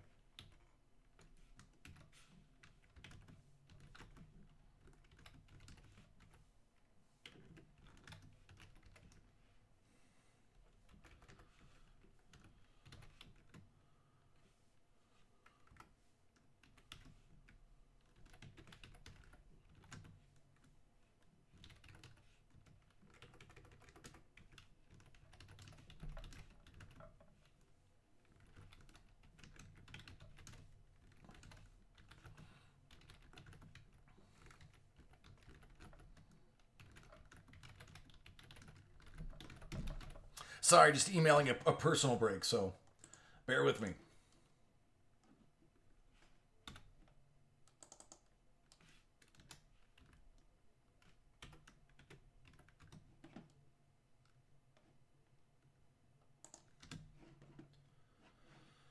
Cool in the gang. All right, there we go. Vista Outdoor. There you go. People stocking up.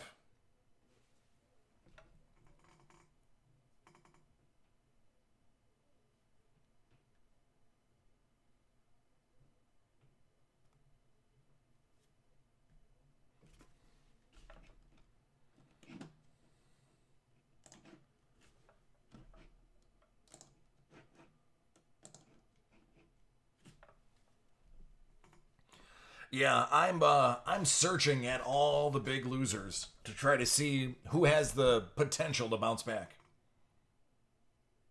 Riley, I'll have to look that one up, Rico.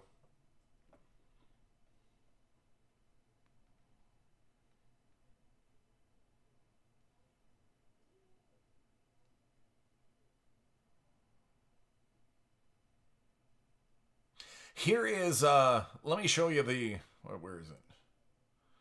Come here, man.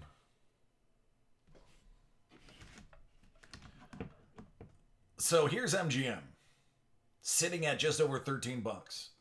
52-week high was in February. 52-week low was mid-March. Now that would have been an amazing bottom to get into.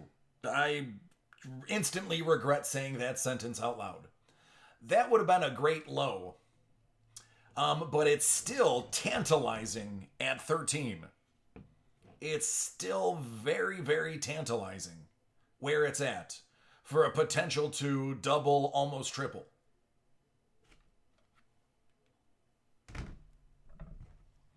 It's a pretty good get. I might just jump in 50 shares, something fairly small, to get a feel for it. Maybe mix a little bit of sands in there as well.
Hey, Derek, take care, man. Thanks for hanging out with us.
All right, so we talked about North Korea. We talked a little bit about the stock market. We definitely talked about Gronkowski. What do we got next?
Jesse, it's a great question.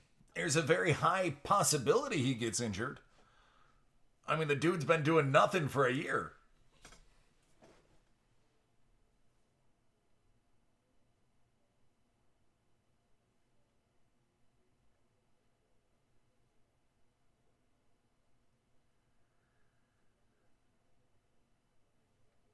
I also expect him to be targeted by linebackers if he goes over the middle.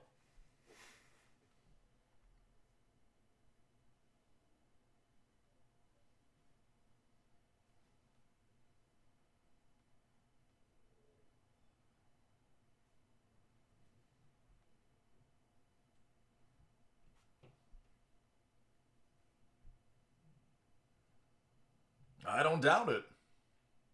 That's not easy to fix either.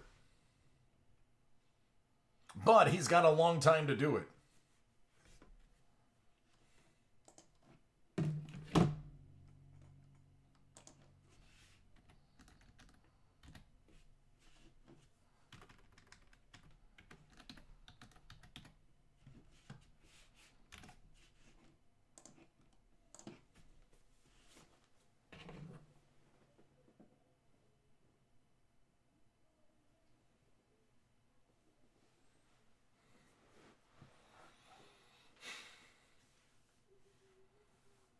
Hey, what's up, Bob?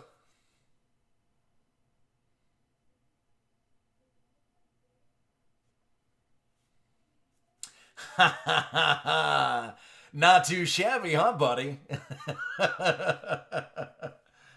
It's because it's been a while, and I owe you at least that. Yeah, Jesse, he looks tiny.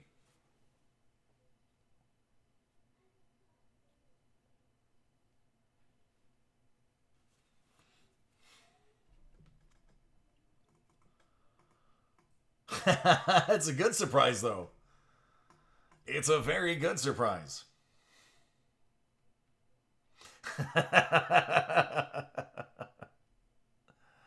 Yeah, man.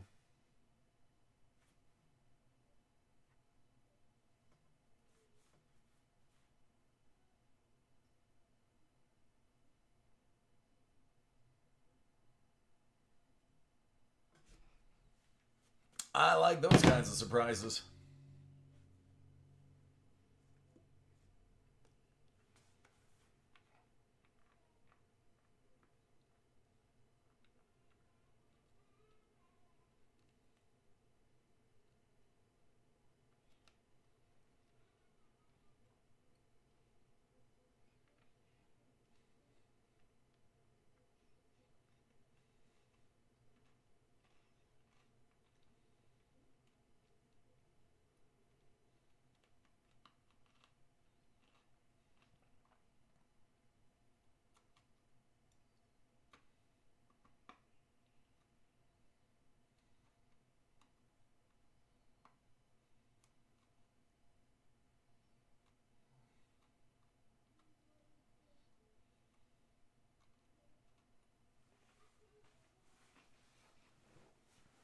Yeah, Prism still performs.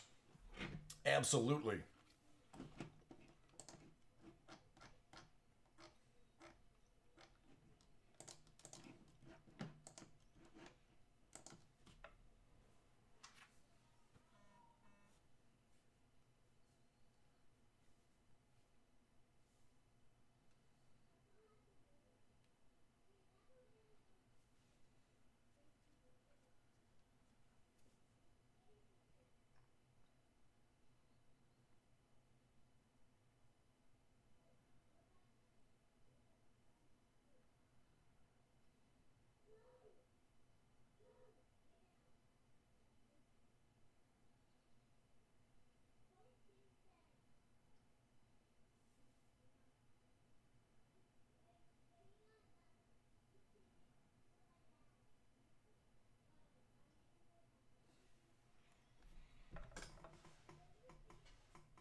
Jesse, you have more self control than I do.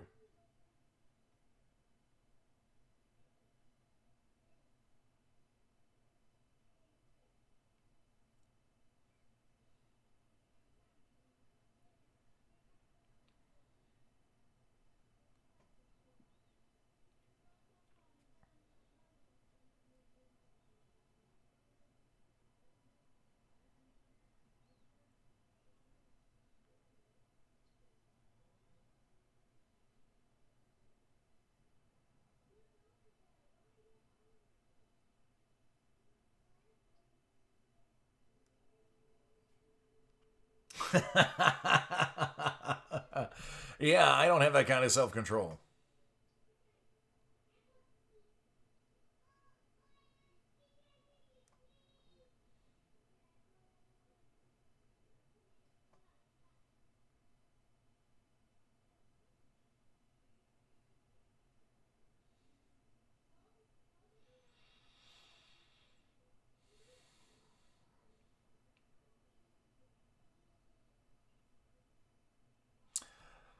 So Gronk and a seventh to the Bucks for a fourth. I didn't know about the seventh.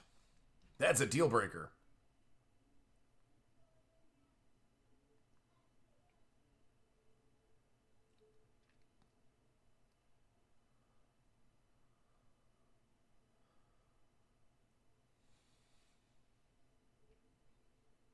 Hey, I dig that, Jesse.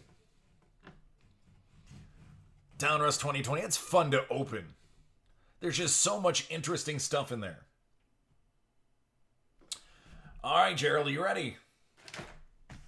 I'm ready. Which one would you like to open first?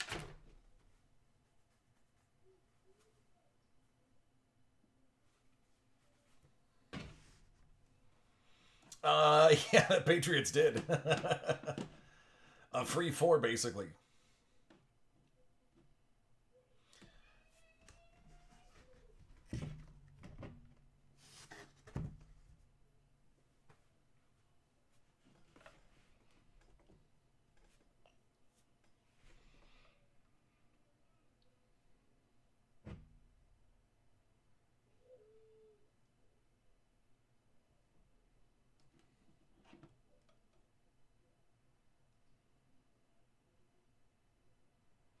We can start with the 8x10s, or we can start with the historic autographs.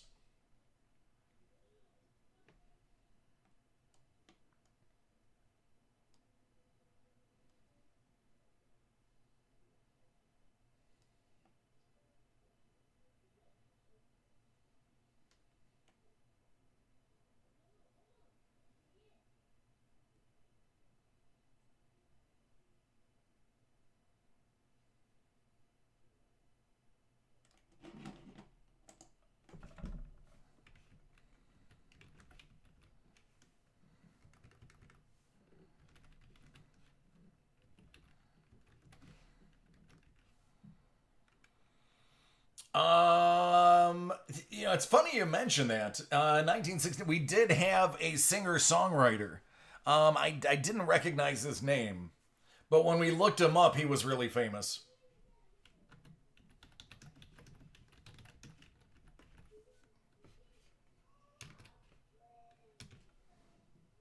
1969 is where we're going to start. Okay, great. All right, everybody, this is a really cool personal break. It's for Gerald. We have a little 2019 Historic Autographs 1969 edition, some Hit Parade Celebrity 2020, Series 1 8x10s, 30 out of 100. We're going to start it off with a little 1969 action. A product that has a lot of really cool little knickknacks about it. I've opened quite a few. And there's always something different inside.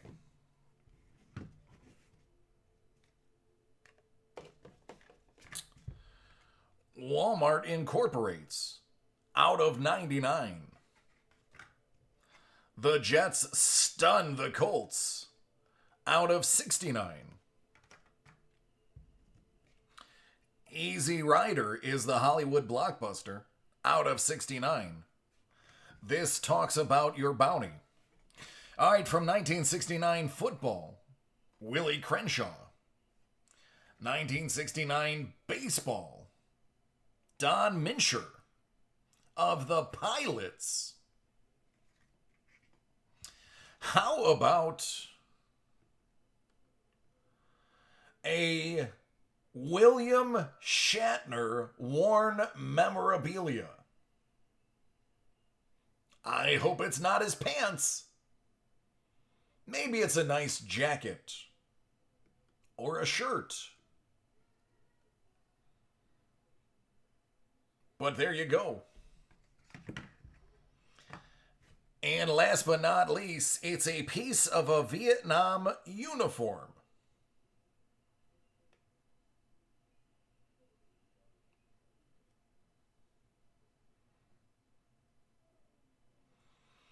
Very nice.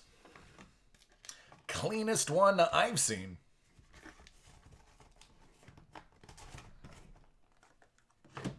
Now we move on to the celebrity autos. A rare shoe relic. It's rare because it's an Italian loafer probably. It's probably a shoe that's more expensive than I could ever imagine. Jeremy Lee.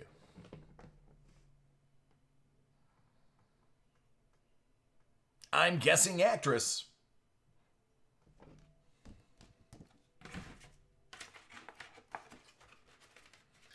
As well as Brian Herring. Now, Brian is the guy on the left. He's the one that was the puppeteer for BB 8 in the movies. He also signed a bunch of cards for the sets.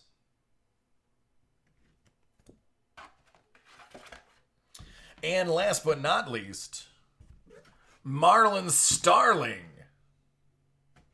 I think he's a bowler. Maybe a golfer. Definitely one of the two.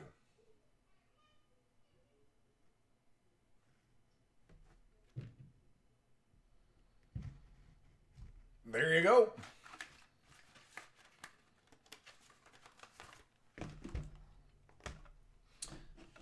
All right, I will be dropping everything off on Thursday, so it'll go Thursday night or Friday night. But you should have it out to you this week.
No, Jeremy, I have an 8:30 to do as well.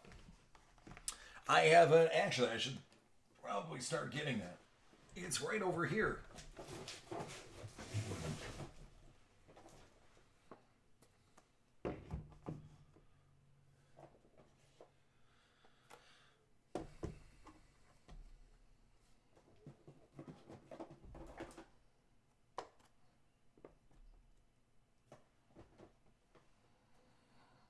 Jesse, I would be honored to be the voice of your trailer.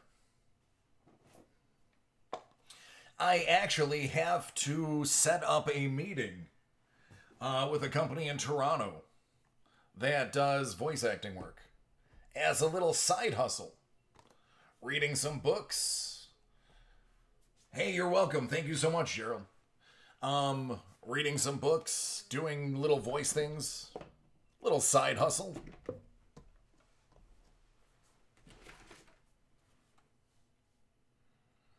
But I used to be an actor, an improv actor, and I have a lot of different accents. Thank you. I have a couple of different impersonations I used to do. Now, mind you, I haven't been an actor in like 10 years. And a lot of accents and impersonations, you have to practice like every day to stay good with them. So they're not good anymore, but I know the basics to be able to slip in and out of a lot of the accents, that it doesn't take me very long to get back to where I was before.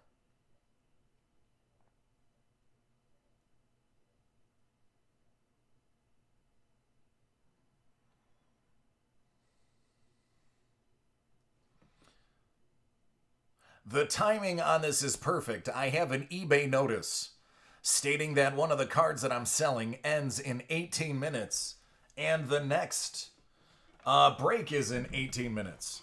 So, perfect. I can watch my furious last minute bids and then go for a break. A nice baseball break.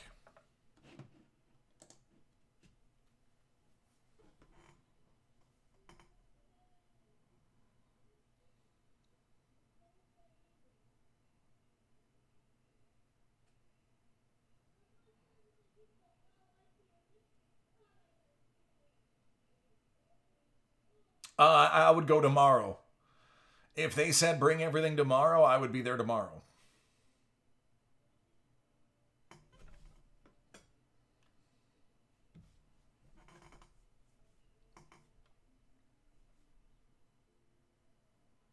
Just for the simple fact of having my son's room back to his again.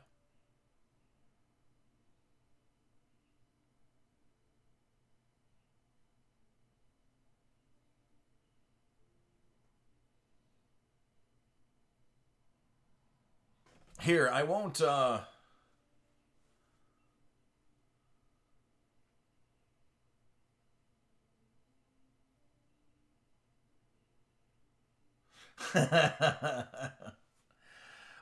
here's a little proof. I won't show you what it is because that would be competing against David Adams. But if you see, all of my, every single thing I sell on eBay, again, I'm not going to tell you who I am, but you can see all of my stuff, 10% goes to St. Jude's of everything I sell.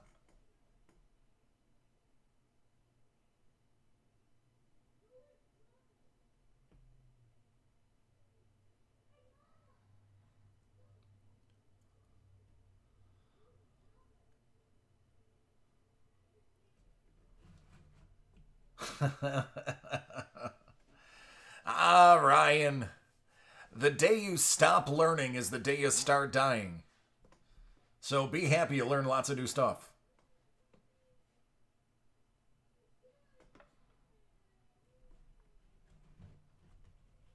Eh, Jeremy, I do it because I'm in a position that I can. Don't get me wrong, I'm not wealthy. Again, I'm just an hourly employee. But I have more than a lot of people. So I try to temper my income with other people.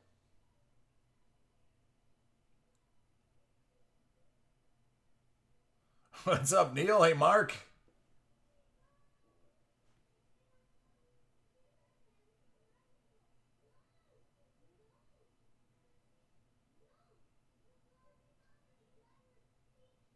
Yep.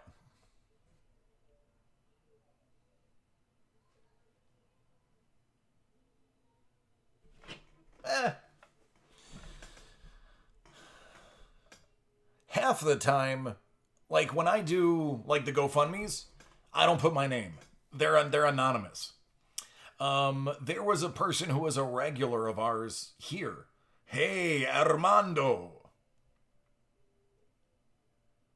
Yeah, Armando, it's because Panini and Tops have severely limited what they're shipping out.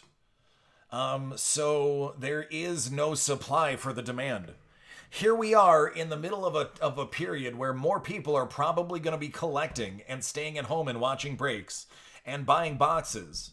And the companies can't even produce. Well, they can produce, but they can't even distribute the product um, to meet the need.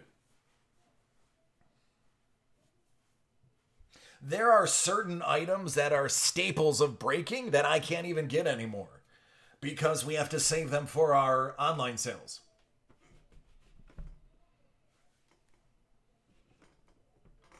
It's crazy right now. And it's not us.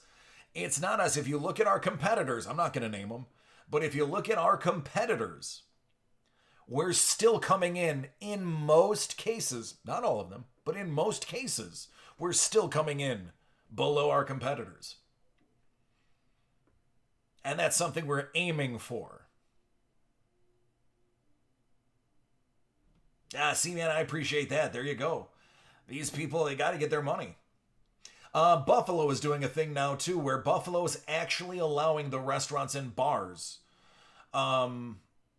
classify Tatis Auto. There you go, Jesse. Yeah, right. I like it, too.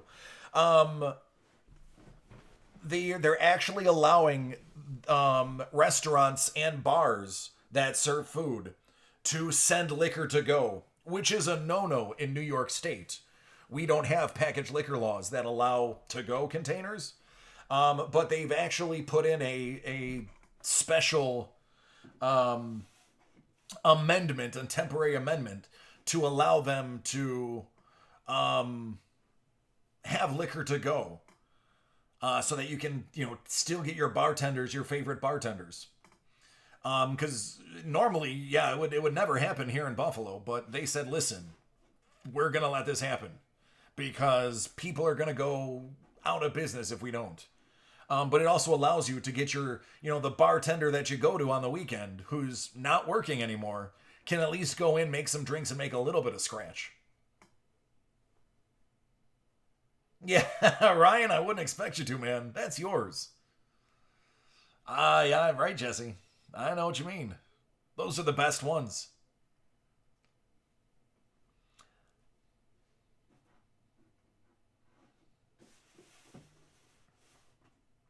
I like hole-in-the-wall bars, and I like greasy spoon restaurants. One of the best restaurants in Buffalo for the longest time, and I don't even know if it does now, but for the longest time never even had a sign outside. Either you knew where it was or you didn't know it was there.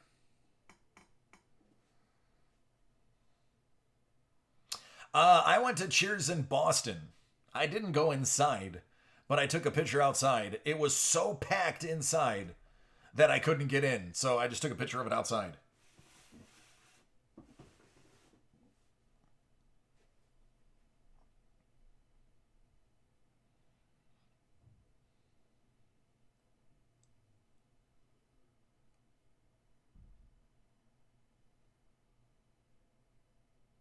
Oh, it's not the same? Okay.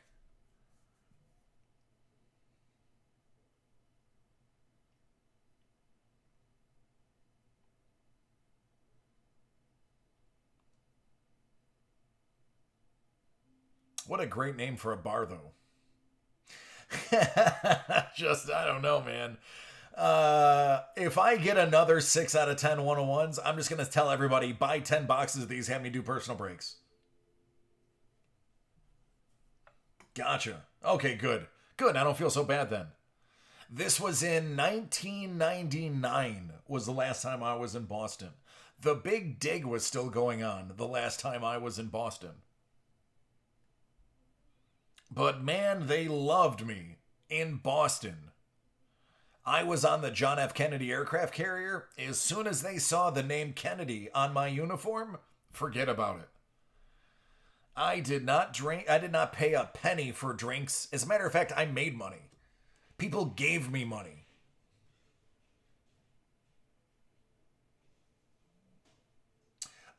Digger, you gotta go to dacardworld.com. But I'm sold out pretty much 1 to 2 days in advance as of right now.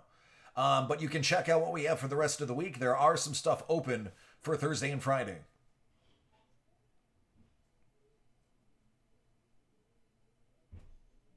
NYPD or Shamrocks?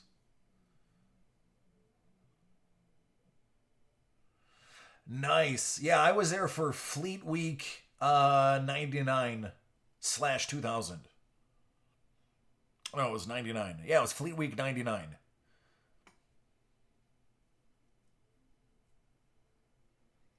Yeah, it was a good time, man. As soon as they see that Kennedy rocker on your shoulder, forget about it. I was dragged by my kerchief into bars. I was walking by, they'd see my shoulder. You're drinking with us. Hey, Kennedy. It's like, okay, I'm 19. Thanks.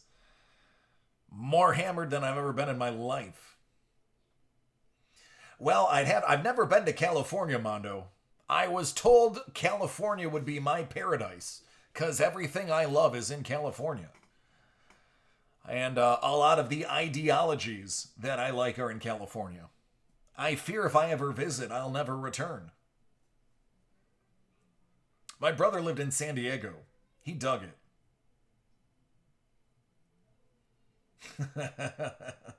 These archives are in 8 minutes.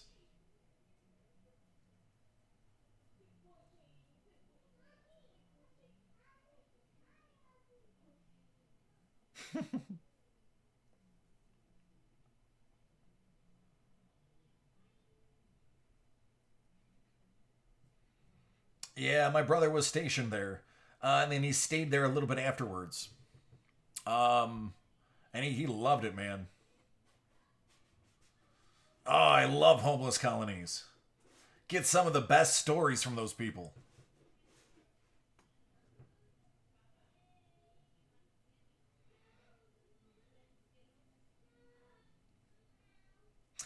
I would I like eclectic things. I heard Hollywood, like the actual Hollywood, is full of absolute, well, a lot of heroin, which I don't like, but a lot of interesting characters.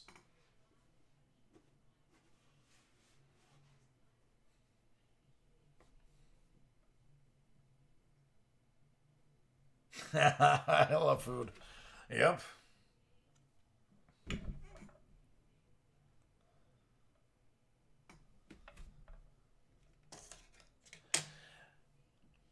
Yeah, not not much different than living in parts of Florida. Needles crunching under your feet, bags of meth everywhere. Good stuff.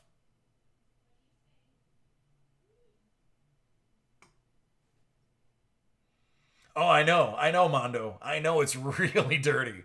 I had a friend who was a producer that made the mistake of moving there, not realizing that he should have been moving to. It begins with a B. I can't remember the name of it. Um, Not Buford. It's where the movies were actually shot. I don't remember. I just remember it begins with a B. And he was like, the people there are. It's like watching human cartoons. Like living in actual Hollywood is just like human cartoons. There you go, AD. No, no, it wasn't Brentwood. Brentwood is rich. It's Burbank. Burbank is what I'm thinking of. They have a lot of studios in Burbank, which isn't far from Hollywood. But he was like, "Oh, super cheap. I thought I was getting this great deal." He's like, "I was there for 2 months. I paid to break the lease." He's like, It was like watching human cartoons walking down the street. I was like, "Dude, I'm in." He's like, "It was freaking scary, man." He goes, "You get robbed in Hollywood." I was like, "Awesome. I'm down. I'll carry no money on me. I'll just I'll just um get traveler's checks or something."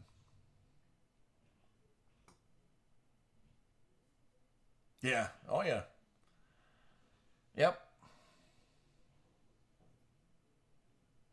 I'm a people watcher. Like that's what I love about Toronto.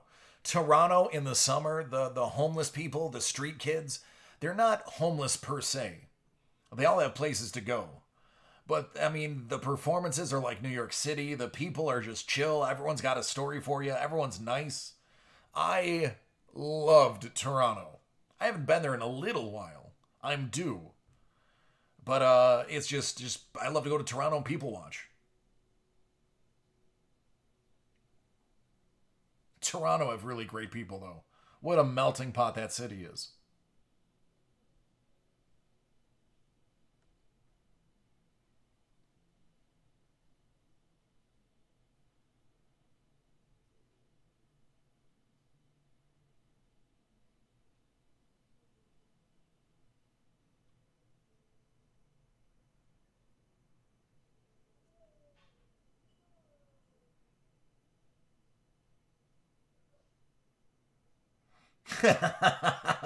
Yeah, George, it's pretty easy to do that. Legal drinking age is 19, and the American dollar goes a decent ways. Plus, their beer is like 5% and up. I remember we used to go there get Molson Triple X. I want to say it was 12%. It was either 10 or 12. Um, it was like you would drink 3 beers. You're like, why am I so drunk right now?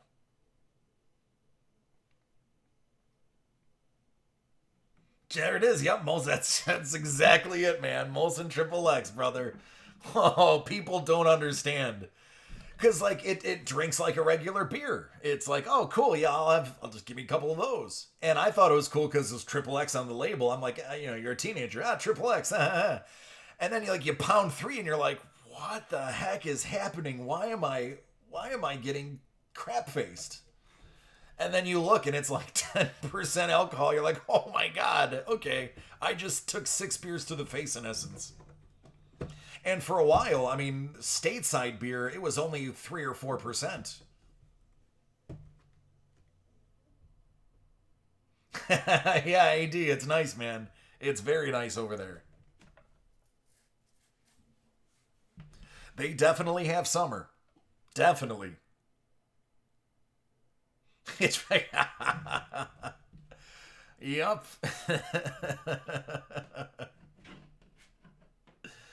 Yeah, I've never had a bad experience in all the times that I've ever been to Toronto. As a matter of fact, some of my happiest experiences before marriage were in Toronto. I mean, obviously, all of my happiest moments are post marriage, but all the happy pre marriage ones are in Toronto.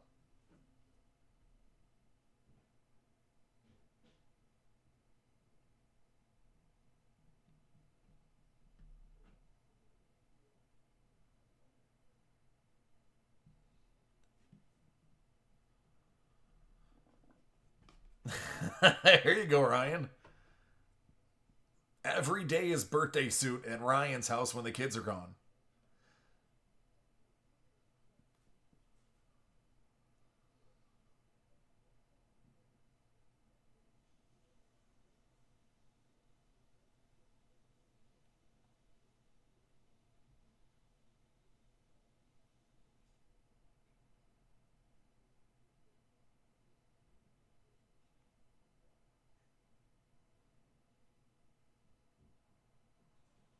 Haven't been to Mexico yet. My brother goes. He goes whenever he can. He loves it down there.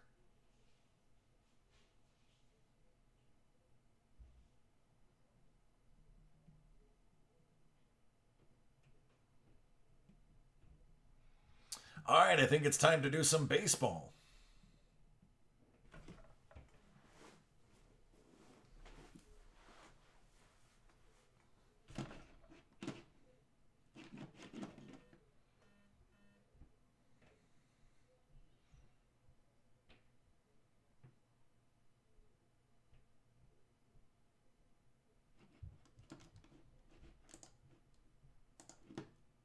Well, that escalated quickly.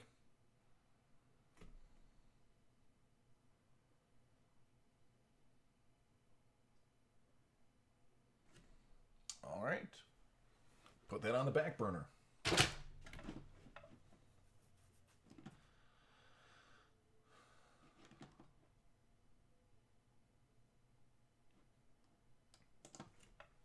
2020 Topps Archives 6 Series Baseball 10 box 6 spot random division. Now, the last time we did this, 6 out of the 10 boxes were 101s. I would love to beat that if it's possible. Good question. I have no idea. Let's do some randoming.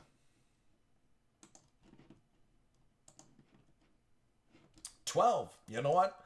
I'm okay as long as it's a division break. There's no scrolling involved.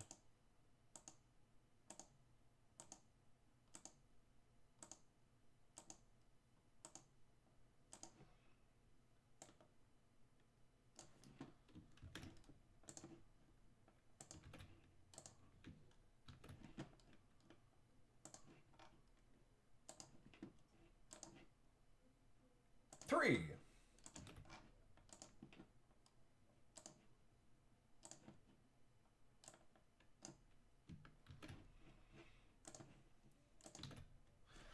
And I am caught without my cheat sheet. So give me a second.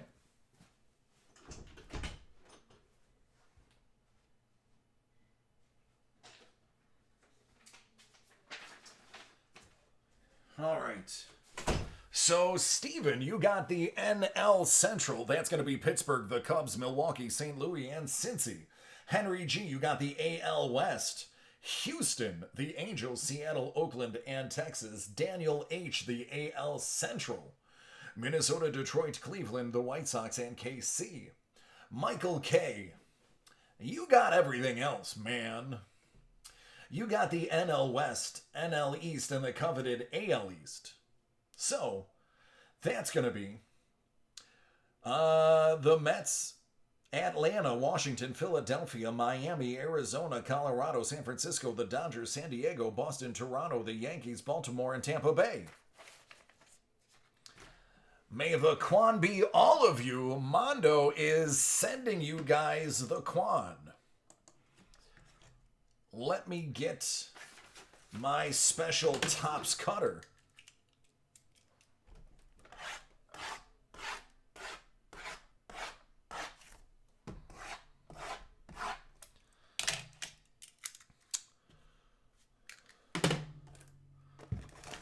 All right, get busy now.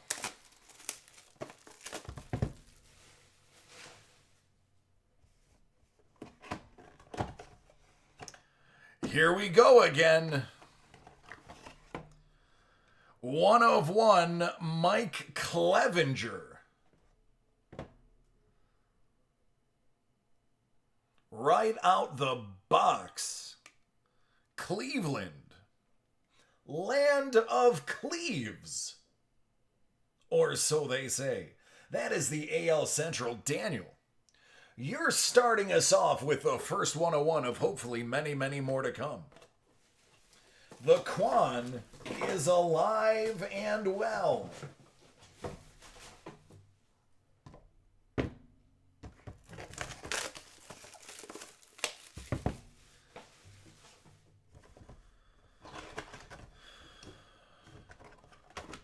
Matt Olson out of only 29.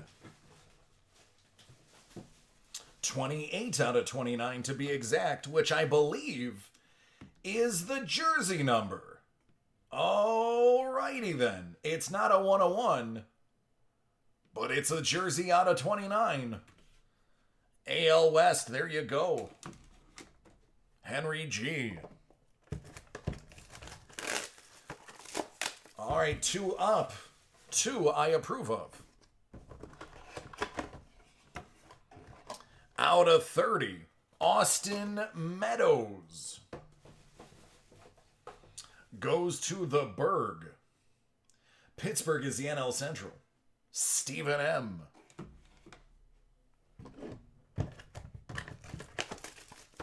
Oh, Mondo, you know, buddy, you know my feelings. Oh, man, I complain about that all the time. Out of 84, Patrick Corbin going to Washington.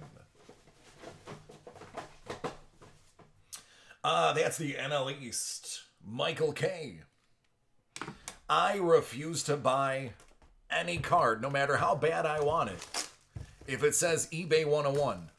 To the point where I once asked somebody to change the title so that when I bought it, it would not say eBay 101. And they refused. Speaking of 101, Lucas Giolito. It's an autographed rookie 101. Another one for Washington. Chris Sabo, dig it, man. Dig it.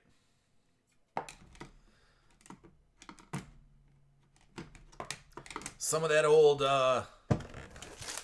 old school action right there.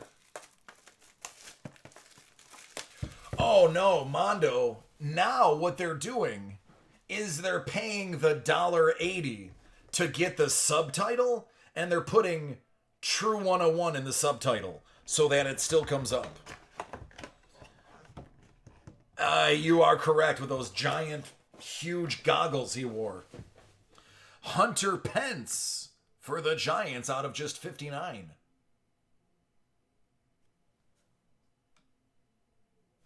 That's the NL West, if I'm not mistaken. So that's Michael K.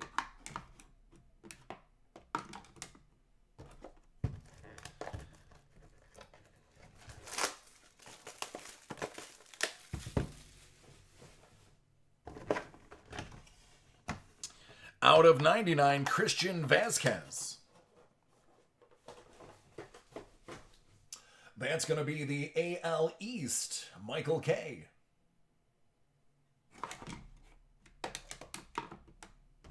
Three more to go.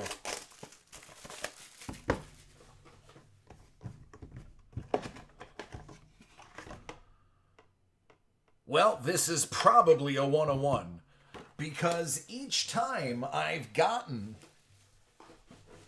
a redemption, the people have gotten back to me stating it was a 101. Buster Posey.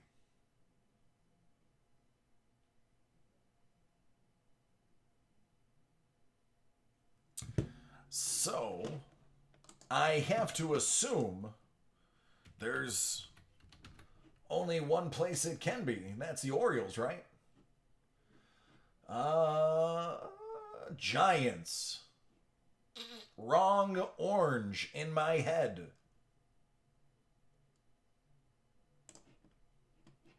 I knew it was orange.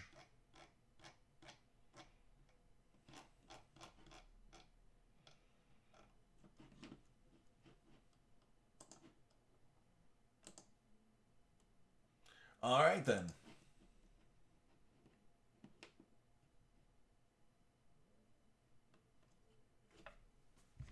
So, Giants, back to you.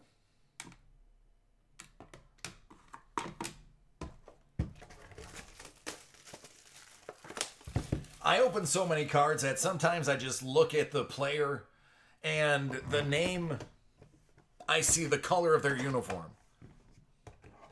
Matt Carpenter. St. Louis out of 69.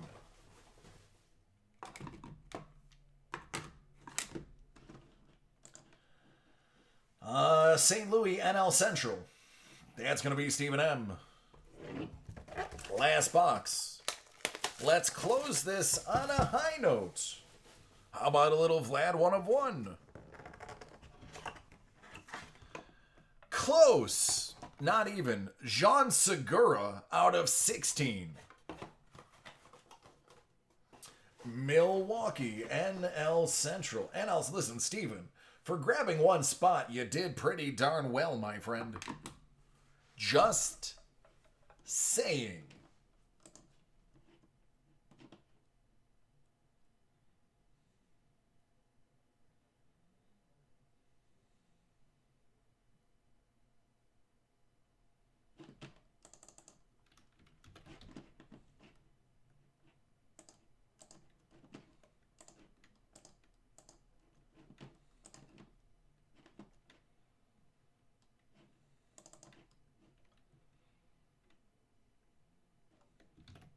I feel like I lost everybody when I misidentified Buster Posey.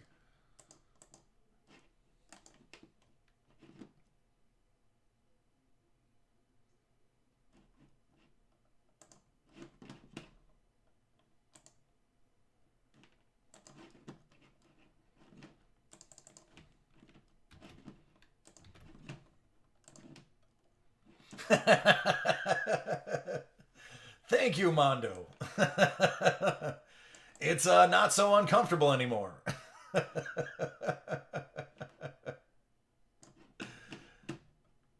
I knew it was orange. I just saw the name and I'm like, oh, orange jersey.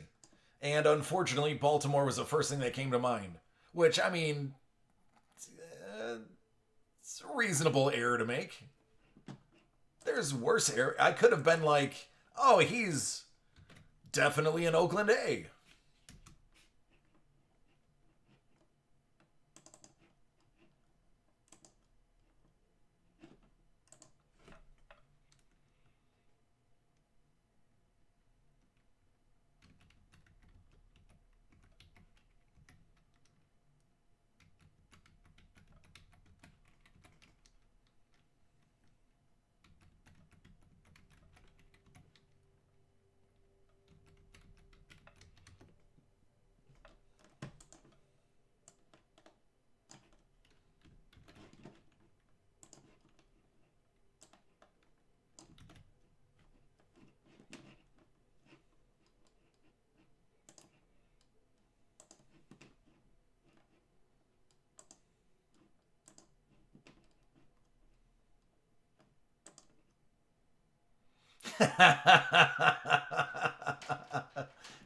Thanks, Justin. Appreciate you. He's like, yeah, we all knew it was the Giants. Yeah, yeah. I know.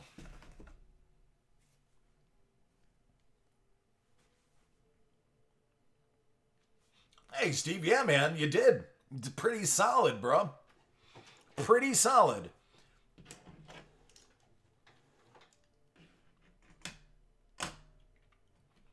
Steve, there's one already up.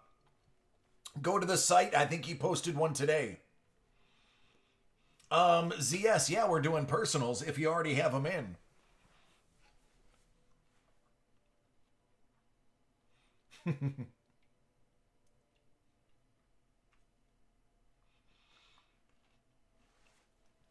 Yeah, let's take a look together, but I'm almost positive he just put one up earlier today. And there it is right there. 6 spot 10, boom. Have at it, man.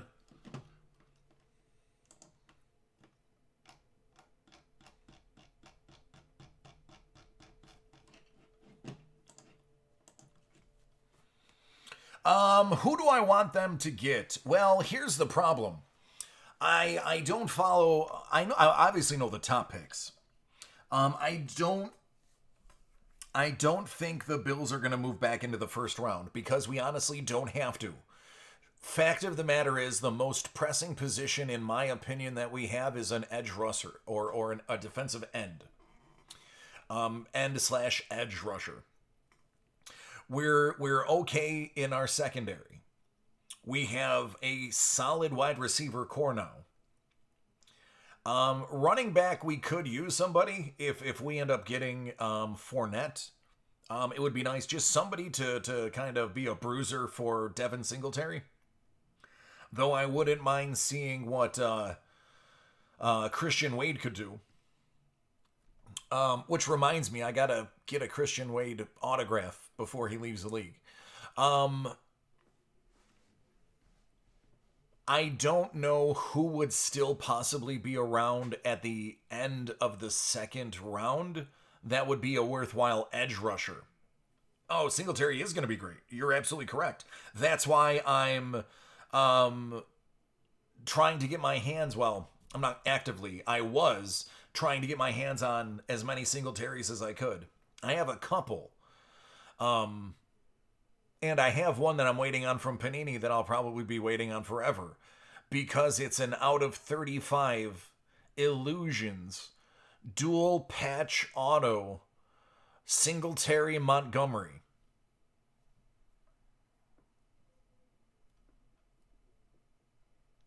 Yeah, Mondo, the Chargers are looking rough, bro.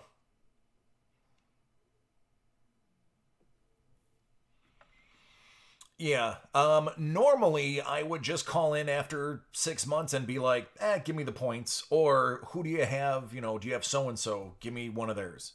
I really want this card. Worst case scenario, if they had a Singletary, I would take a Singletary for it. Um, right now, Panini is working from home. I actually talked to two reps on Friday during the day, and they're at home. I can't remember the name of it. I think the Mark was the guy's name. I talked to him in reference to them. There's a handful of people. So there you go. There's a handful of people that are working from home that are handling all of the redemptions. So redemptions are not being processed, from what I've been told. Um, because nobody is accepting and opening the cards to get them from the players again. So it's only the ones that they already have in stock or are already getting in stock.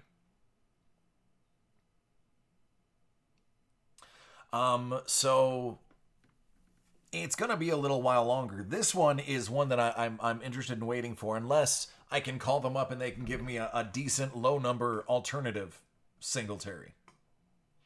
Exactly, Justin. It's that's the issue right now. So it is going to be a little bit longer. I am a patient collector. Um, I've always been a pretty patient collector. There's only certain things that it's like I have to have it now. Like certain 101s or sketch cards, I have to have them now because they're not going to be around. But I can wait for things if I have to, if I want it bad enough. And even though, I mean, Illusion's not super high end, but it's still nice. And the card's good looking.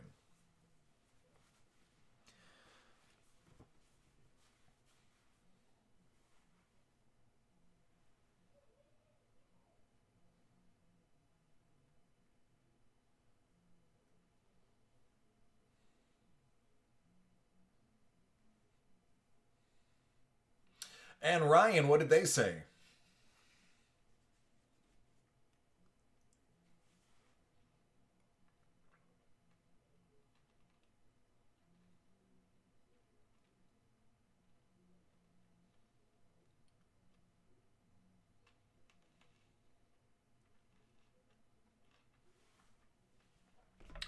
But yeah, I think we're looking at an edge rusher. I think that's going to be our earliest thing. We lost Shaq Lawson. We did get an outside linebacker to replace. Um, I agree, man. I agree, Ryan.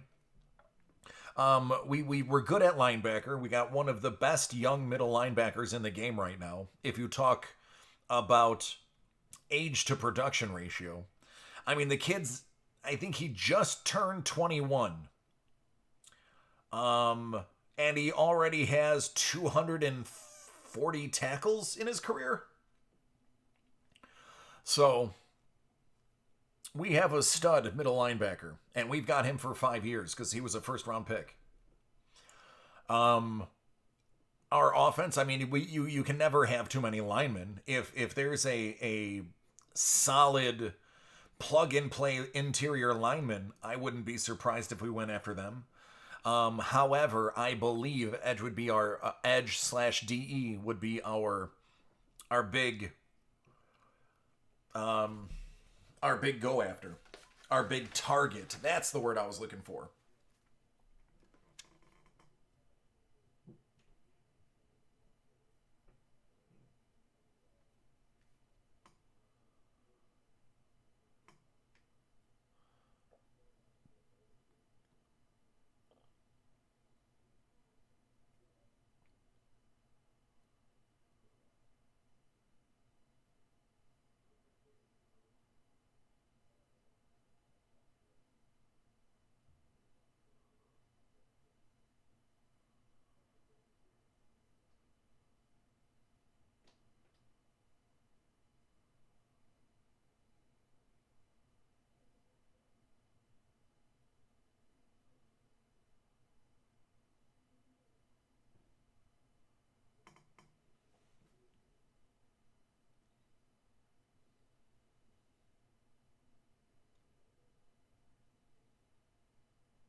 But I'm actually looking right now. I'm pulling up top edge rushers in the draft and um, prospective landing spots.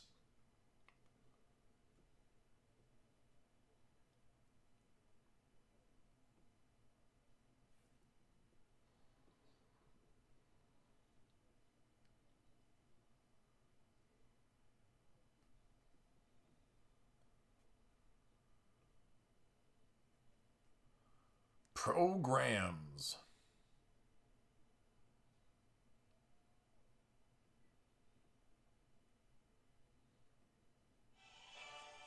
Oh, goodness. Is this a Disney commercial? Okay. Sorry about the Disney commercial. I hope not for your sake, buddy. So, what was originally rumored has come to fact. He did indeed fail 2 physicals.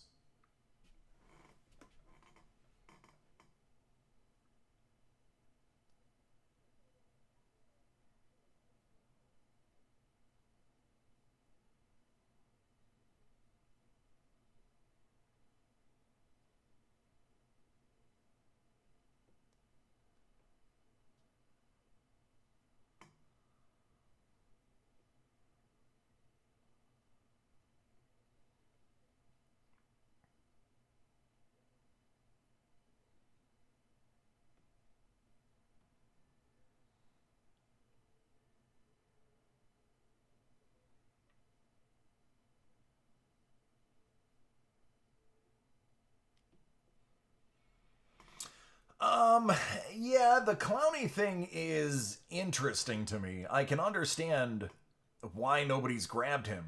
Um, it is an edge rush heavy draft, so people who are in the top 10 don't need to pay Clowney that type of money. You've got absolute monsters. The top five guys, just taking a look at their stat sheet, their sheer size, and how fast these people's 40s are. Your top five defensive ends, well, four of them are ends, one of them's an OLB. Those guys are just huge. You can, if you're in the top of the draft, even if you're in the top 15, you can see if at least one of them falls to you, which leaves only the bottom 17 really in the running for Clowney.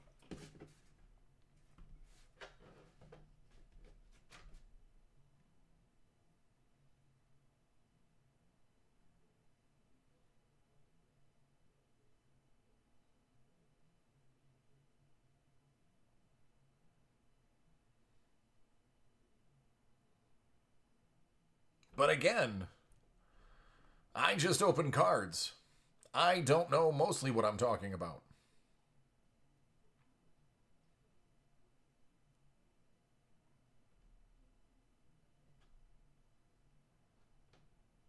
Oh, I understand 100 on that one, Steve.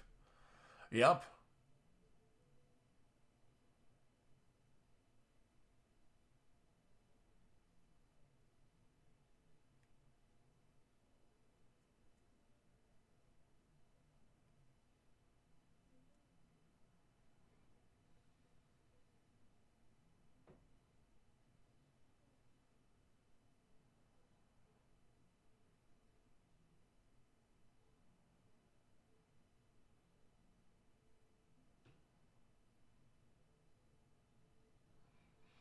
I'll tell you this from the highlights I've seen and from the grades that AJ Epinesa from Iowa would be a nice little edge.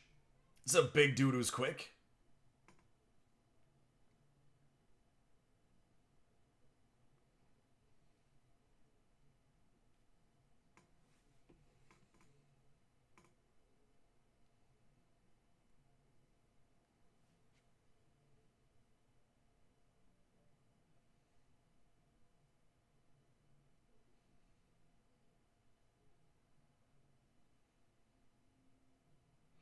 That's true, Mondo.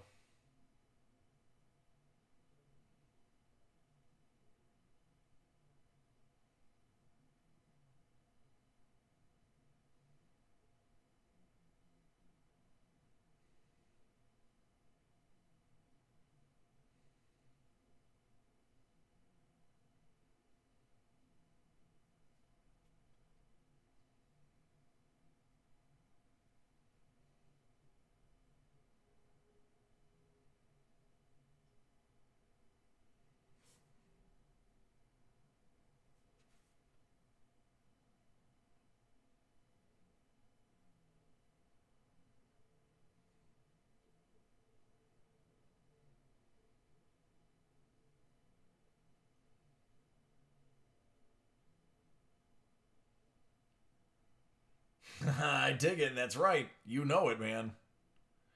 You know it. Give me world peace and a diet Dr. Pepper. And that's all I want.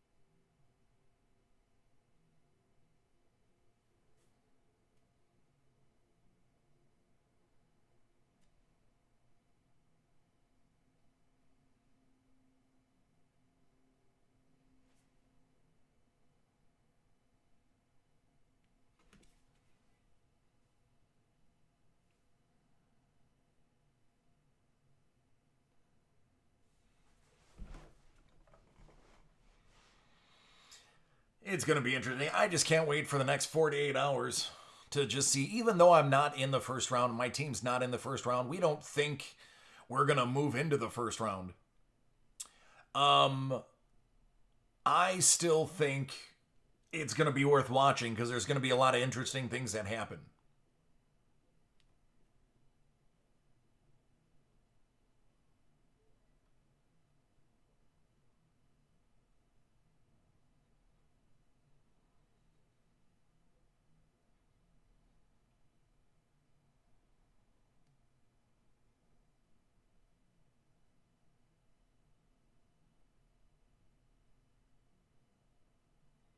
Yeah, I actually somewhere have a couple of his rookie cards.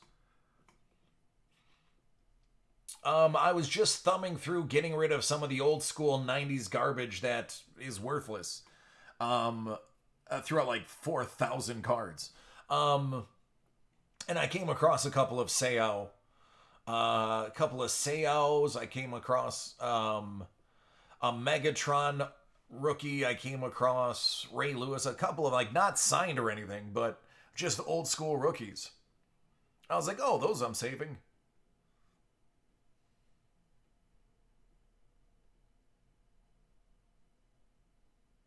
You can get them pretty cheap on eBay.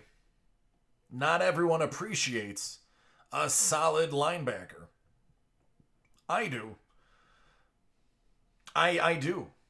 I actually just sold a card when the baseball draft started. Went a little bit lower than I wanted it to, but not worried about it. There you go. Those are solid.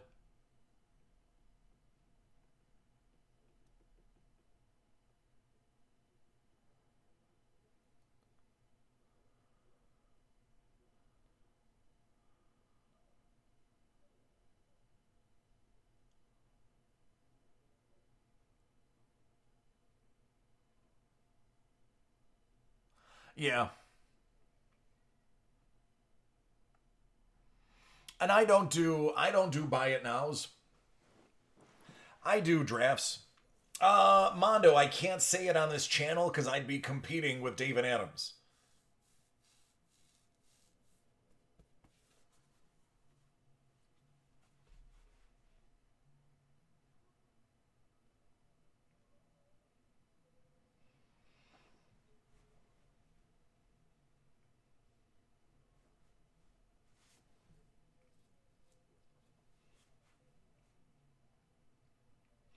So unfortunately, I can't let you know because I work for somebody that sells cards and I sell cards on the side.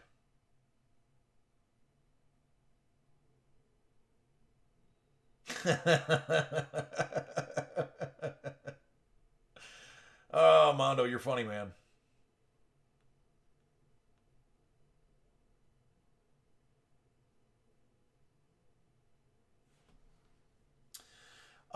Since I donate to St. Jude's, I don't pull mega profits on a lot of the stuff I do anyway, because St. Jude's gets 10%, and then eBay gets 10%, and then uh, PayPal gets 10%. So basically, everything I sell is 30% below regardless. If I there was a time when I was between jobs where I sold cards, that was the only time I didn't donate to St. Jude's was because I was using it to pay rent. Other than that, these are all leisurely sales.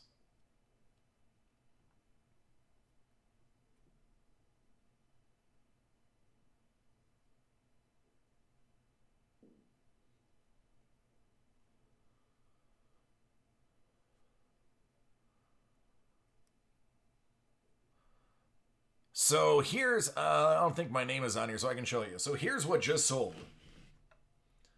Just to give you an idea.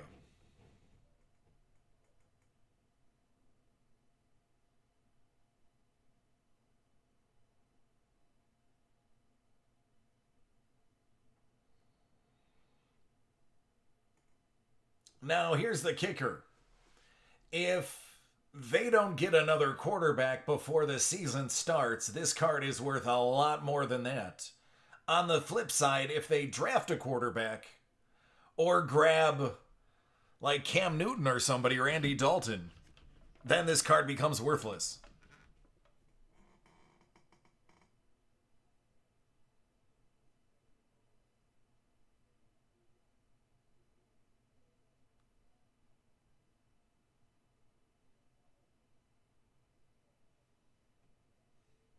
Yeah, but Steve, look what they do with it though. They're really good at building from the ground up, bringing people in and building them properly.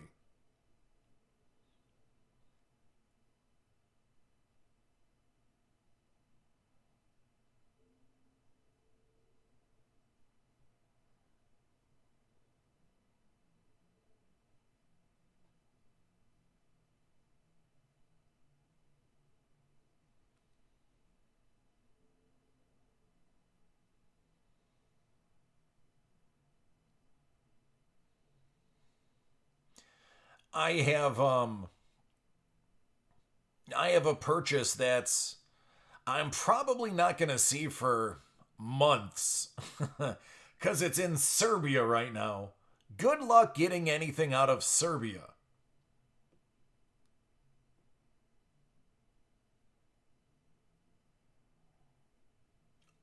Very nice.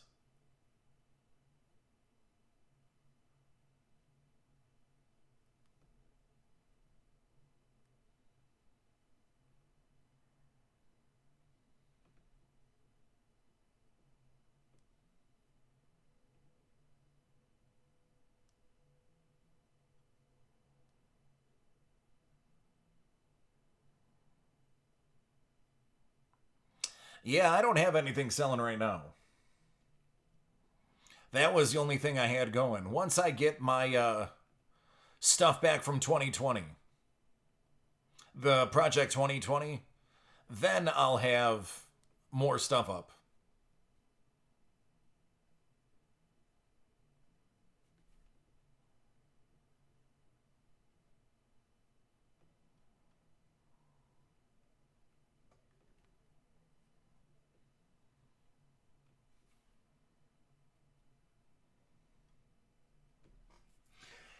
Here's the thing, what I like about Marvel is you get a lot of card collectors.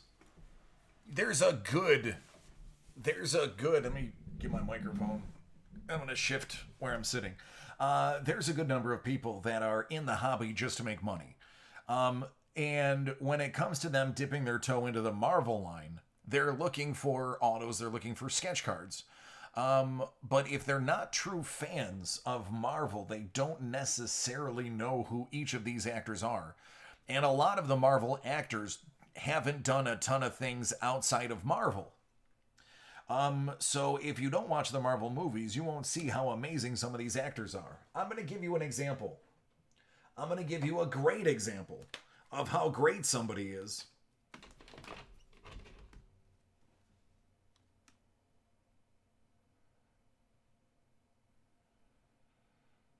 Fantastic actress.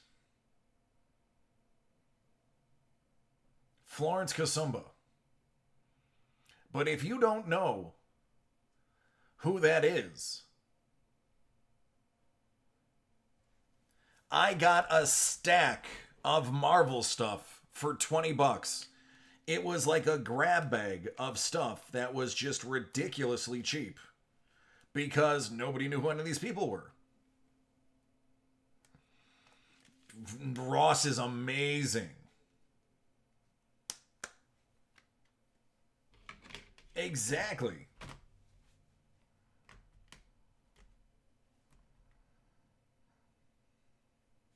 But like this, here you go. Mads Mikkelsen. This was part of the lot. It was a 7 card lot that I got for $16.95. Oh man, I absolutely prey upon that, George. And pray is the word. Um, if there's something I like that I might want to snipe, and I find out it's after midnight, bruh, that's as good as mine. So here was the... Let me show you what it was. This is what everything was.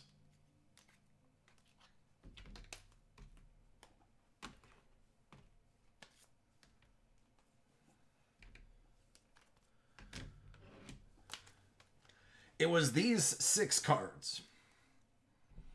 Mads Mikkelsen. It was a film still of Tony Stark, which is not numbered. That's not numbered either. A stripped mind metal card. There's actually... That's printed on metal. That is also not numbered. I got the Wakanda writings. Not numbered. A patch autograph of Jacob Batalon from Spider-Man. And then this lady.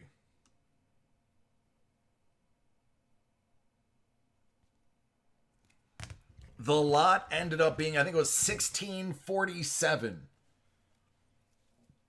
I showed my wife because nobody would believe it. I knew she wouldn't believe it. So I literally showed her. I was like, look, here it is. It's still in its package. Here's the receipt. That's how much I paid.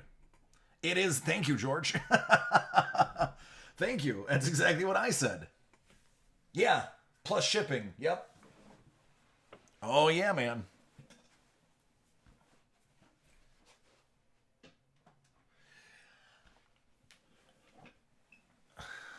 Really? I had no idea it's that much. No clue.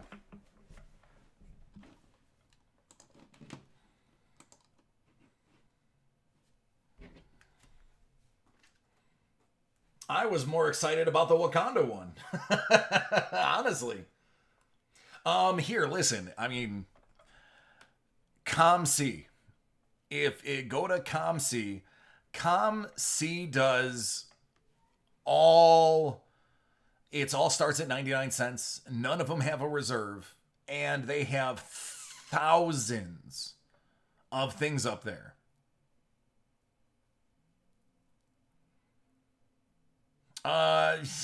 George, yeah, I think yours is just a little bit better.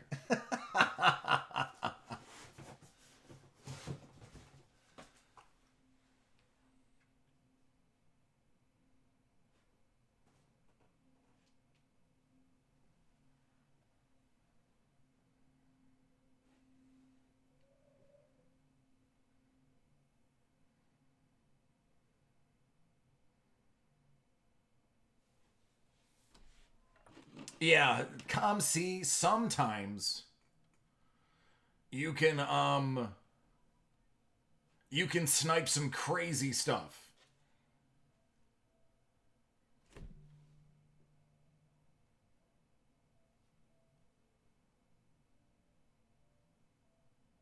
Wow, you weren't kidding.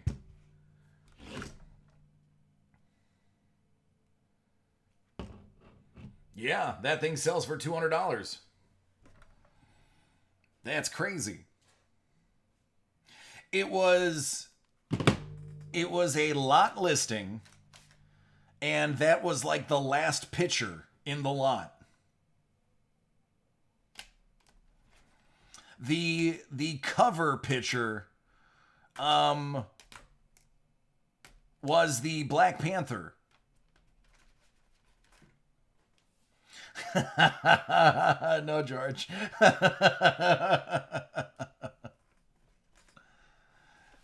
Yeah, shoot, man. Now that I honestly, I was not even, I didn't even realize that. Now that is a real steal.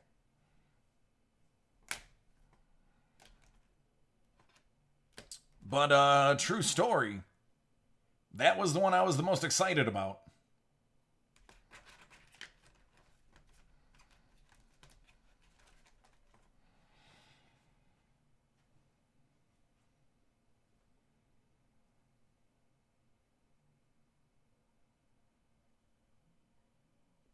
Cool.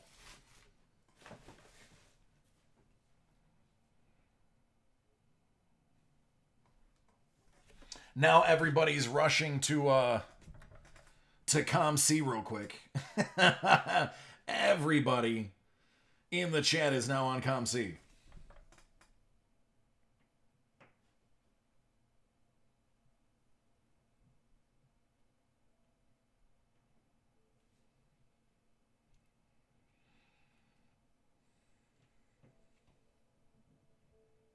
Yeah, right now they have 6.1 million items for sale.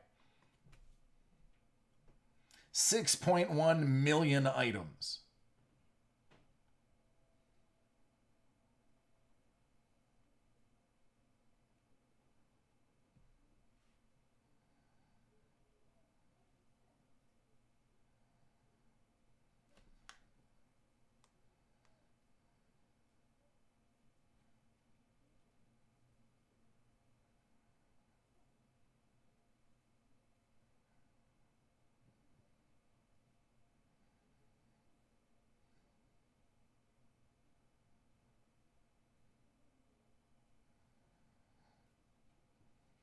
Yeah, the Patriots always find a way, though. That's the thing. They always find a way.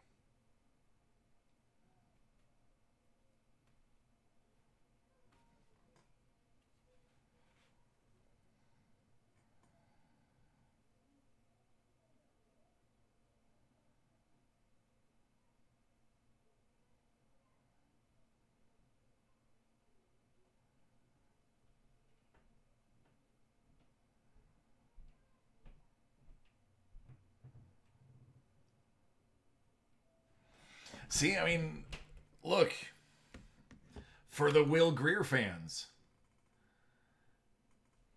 11 minutes left, $30 for an immaculate 25 patch auto. Like, you can catch amazing things. But it's even better after midnight.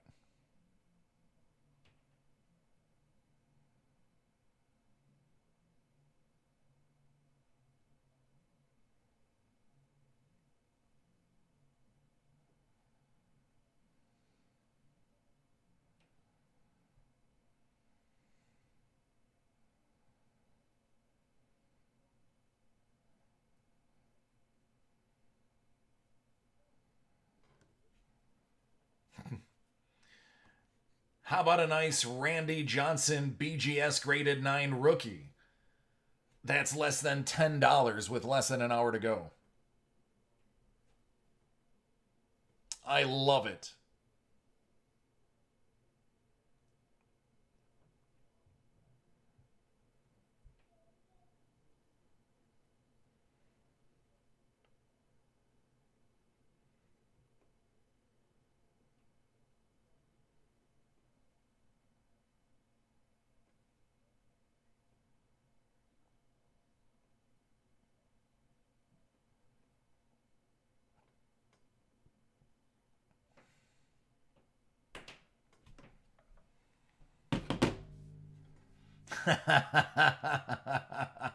Just looking, I'm just looking.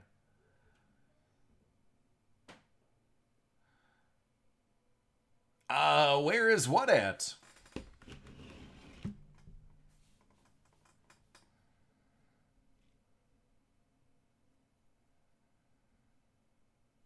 Right, George. I mean, that is. Now I have to compete with you guys. For those of you who didn't know about ComC consignments, that is where a lot of my steals come from. But I do them at all hours of the evening. You can find a lot of gems there.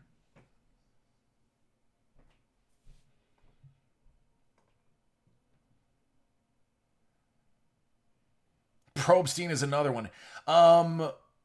Probstein, I actually used to break with him. He and I would buy into a certain breaker. And it was that's where he gets a lot of his cards from. He buys into breaks with everybody. There's certain breakers he goes through more. And he's cool. He doesn't buy the whole breakout. Like, he'll only do 5, but he'll buy 5 of all of them for the whole day. But he will let other people in on breaks. So he is cool in that regard because he could very easily buy out breaks and he just chooses not to. But there's been a lot of things where I've been in the break and that thing was immediately up on the site. In some cases, he's had things where he's like, hey, take a screenshot and send it to me. I'm posting that now. Cards for sale. This is for breaking. Anthony, go to dacardworld.com. It's in the lower right of your screen at dacardworld, or for the website, the URL, dacardworld.com. What's up, Greek? How you doing, buddy?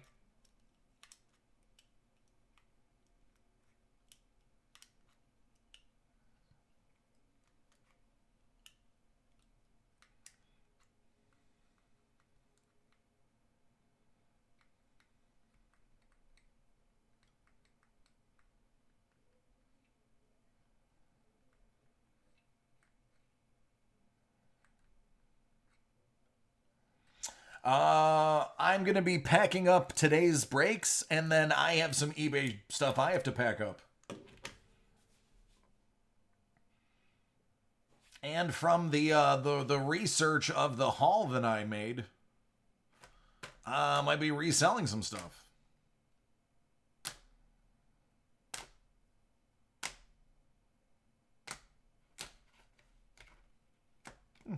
I'll have to do some more research on that.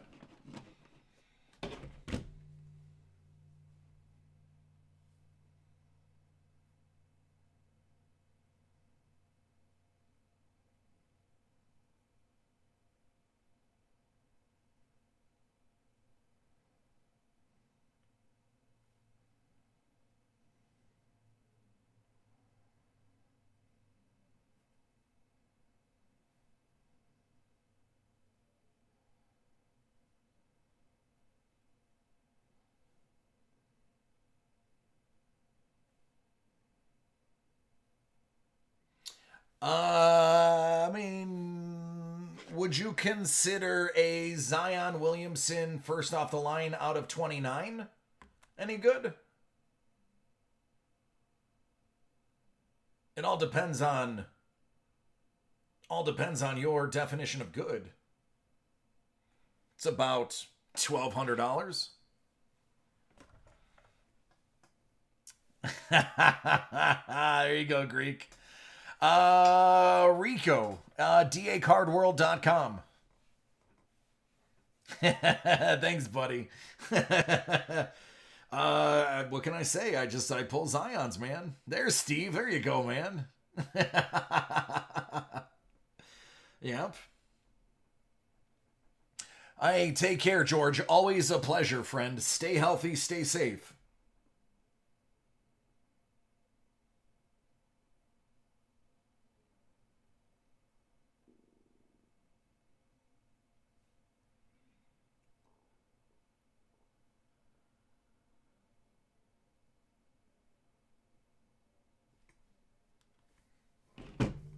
I'm going to hang out for probably another half hour. Half hour or less. And then I'm going to start packaging everything up. Because I'm sure somebody wants me to make sure that that Zion is in the building on Thursday.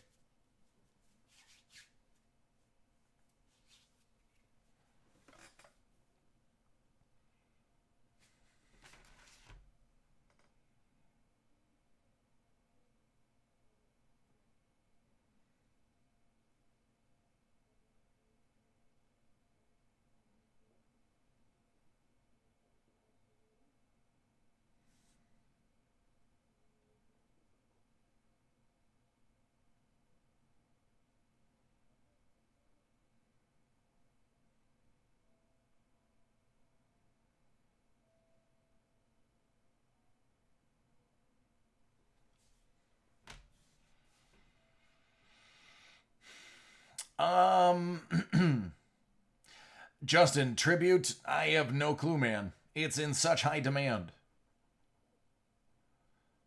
There's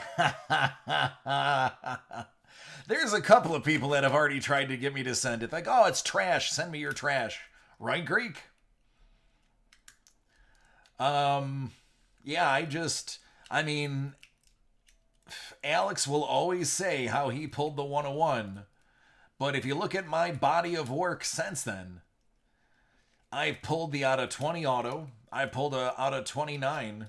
I pulled out of 175. I pulled silvers.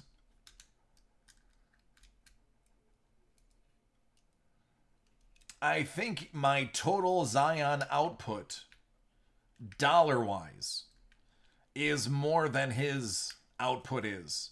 But to his defense, I break a heck of a lot more than he does.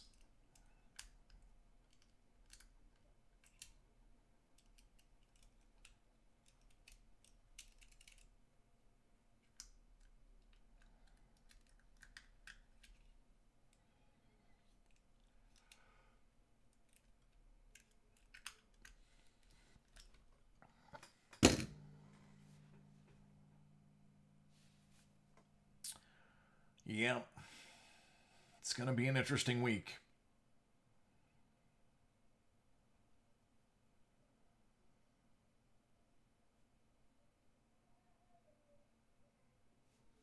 This one, this one, I actually pursued this autograph. I am a huge Kevin Smith fanatic. You've heard me say it before. Um, this one, she actually passed away 2 years ago. This is from 2016. She passed away in 2018.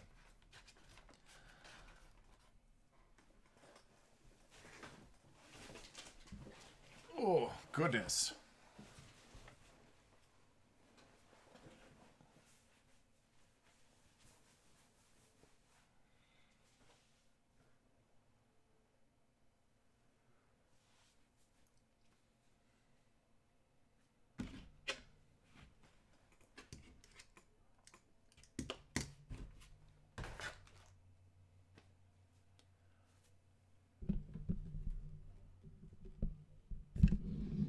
All right, sorry, moving my mic. It's going to sound a little weird.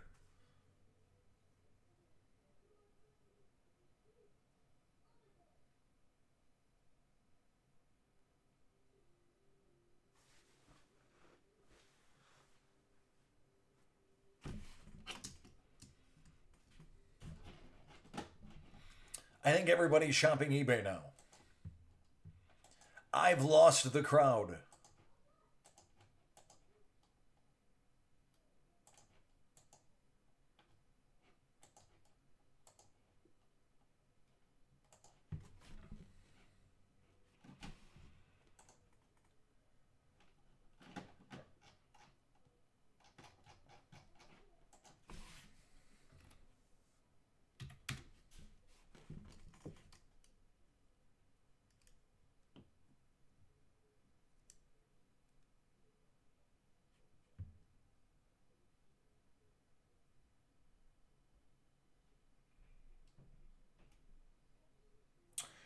What's your order number?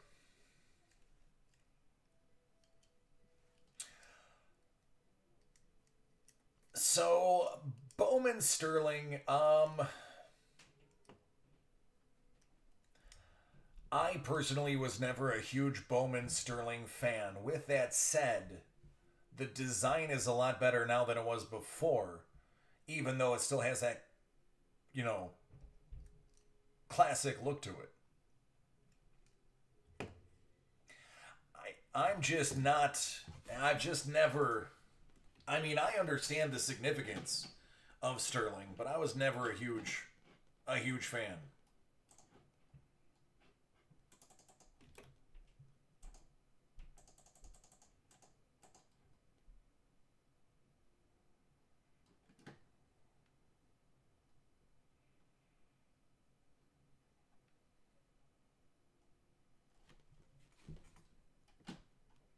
A lot of the early Chrome cards, I was just never a huge fan of.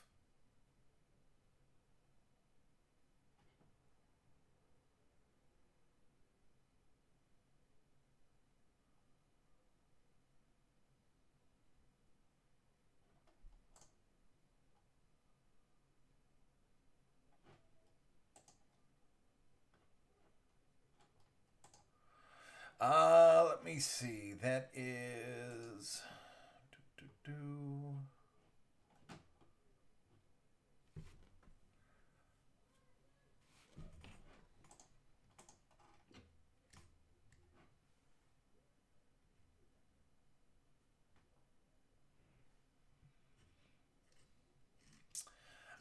Scott, it looks like they've emailed Sean.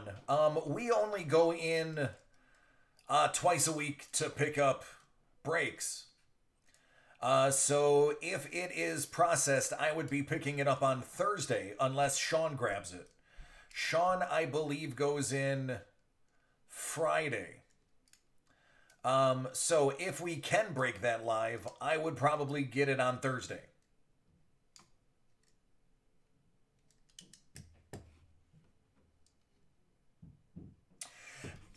I agree with that statement 100%. I don't like the exclusivity that they're doing, the contracts that make them exclusive.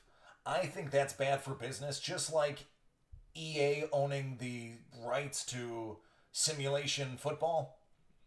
Um, it's bad for business. It's bad for business as a whole. It's great for the team that secures the rights, but it's bad for business. You then they can put out whatever BS they want, whatever crap design they want, and you're stuck with it because that's all there is. You can't get another one with a New York Mets logo on it, or you can't get another one with a you know New York Giants logo on it. I think it's awful for the hobby, and I think it needs to stop. But it'll never stop because if you could monopolize something, wouldn't you?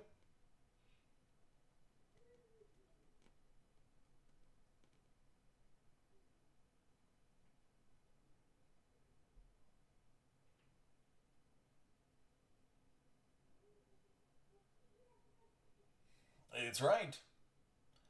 And look at the absolute garbage that is FIFA and Madden. It's a reskin every year. And then they take away an aspect of it, and then 4 years later they bring it back saying this new feature. It's like, listen, there's always been a oh, what's it called?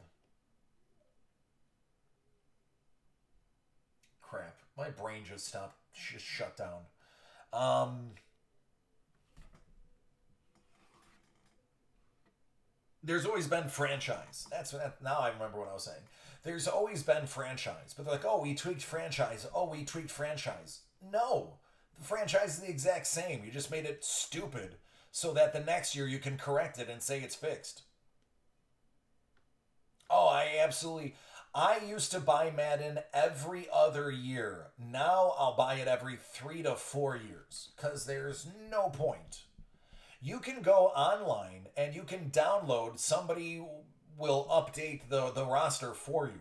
And you can update the newest roster, and it's the same thing.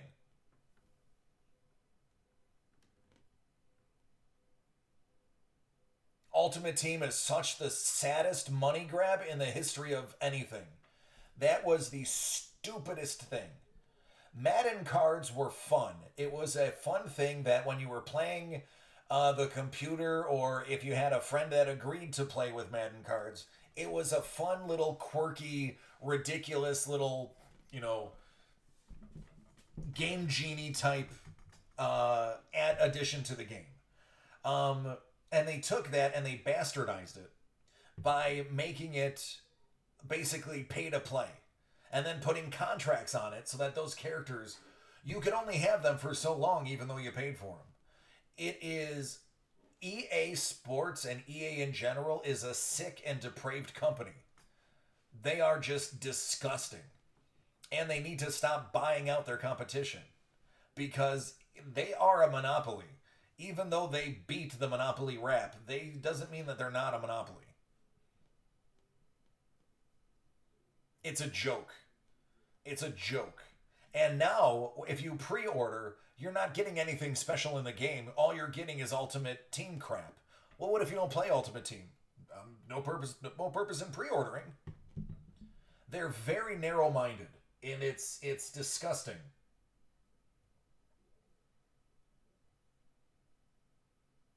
Look at companies like CD Projekt Red. That company is pushing stuff back to make sure it's perfect when it comes out. And if it's not perfect, they're giving you a patch for free. They're giving you extra levels for free. They're giving you extra characters for free.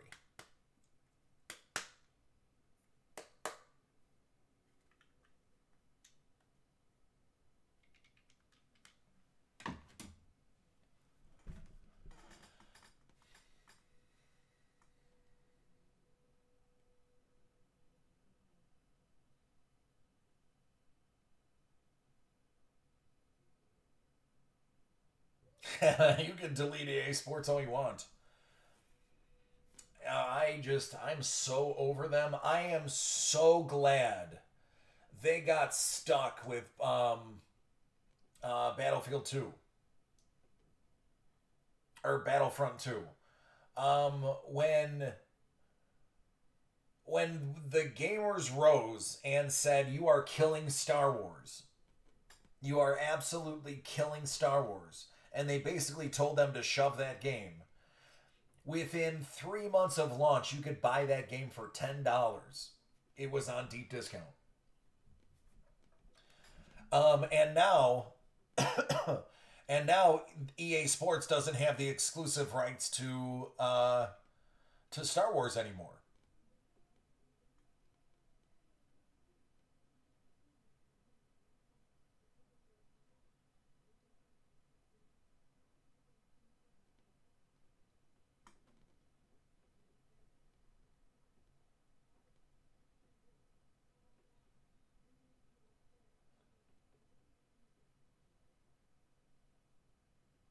Exactly. And now it's a half finished product that is not much more than a beta test that you're paying full price for.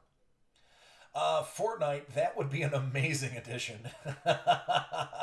And you get graded as a ref on your performance.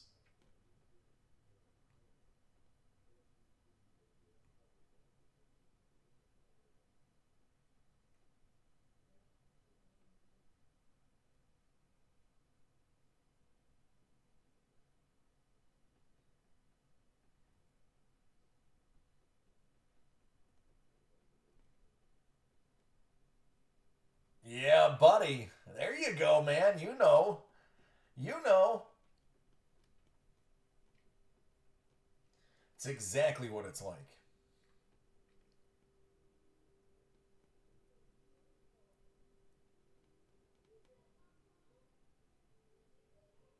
Yeah. Yep. I got my David Ayers card.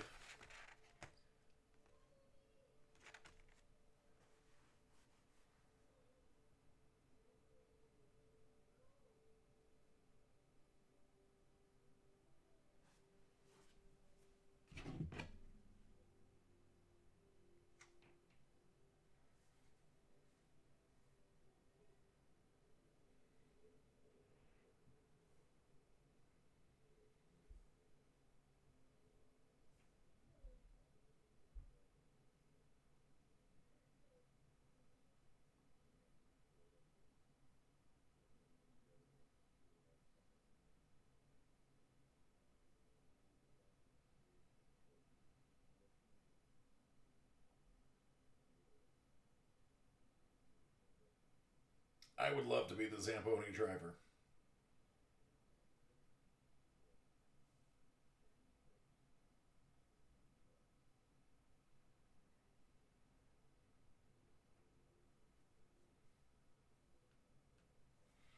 Oh man, as soon as those start, okay, so here's the rub. The first time they did a Dutch auction, I said, this is a terrible idea for collecting, and now they're going to do it for everything. And sure as, yup, they're doing it for everything. Steve, it was an absolute pleasure. All right, man, it was a pleasure. Come see me anytime. I'm here at night. Sean's there during the day. Those Dutch auctions are literally a money grab. It's not pay what you want. It's pay as much as you're willing to pay. It's filthy. No, it actually. All right, excellent, Scott. Good. Um, what it actually does, Justin, is it takes out the average collector.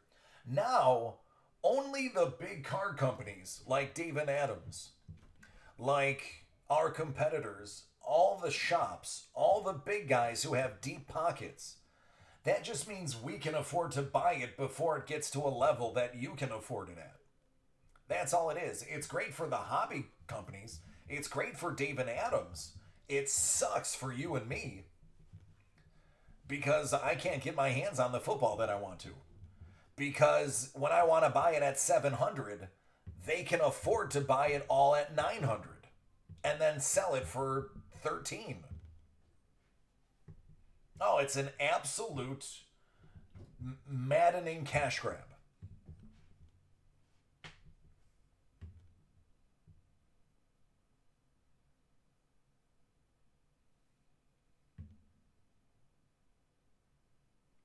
Yep. It's a turd sandwich with extra peanuts.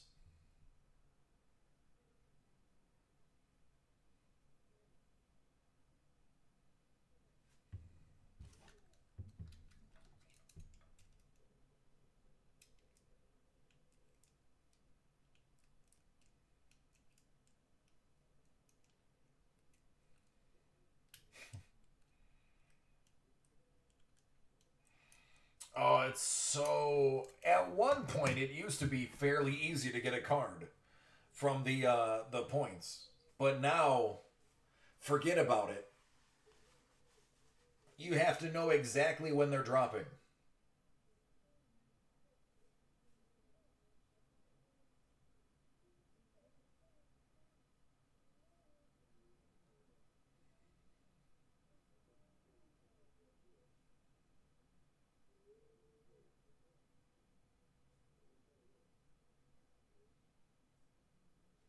No, very few and far between.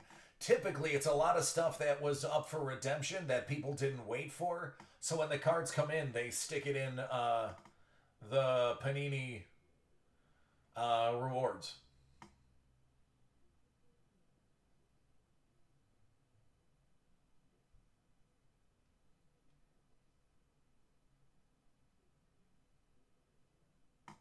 Yep.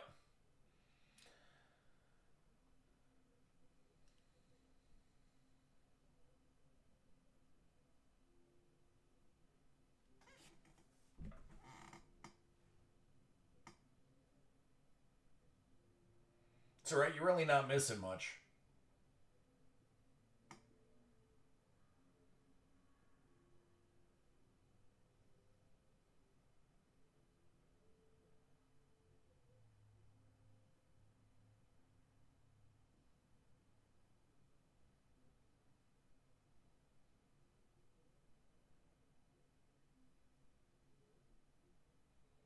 Truth. That is true. That's why they're there. That would be the approximate value of the hit that you missed.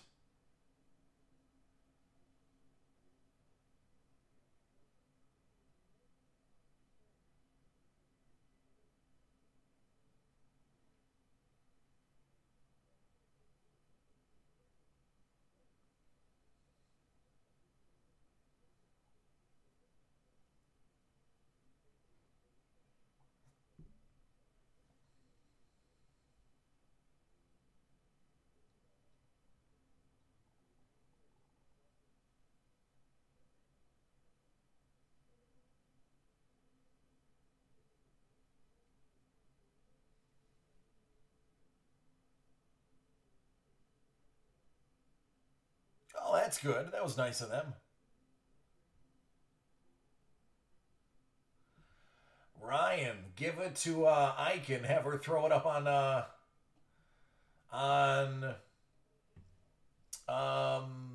Instagram.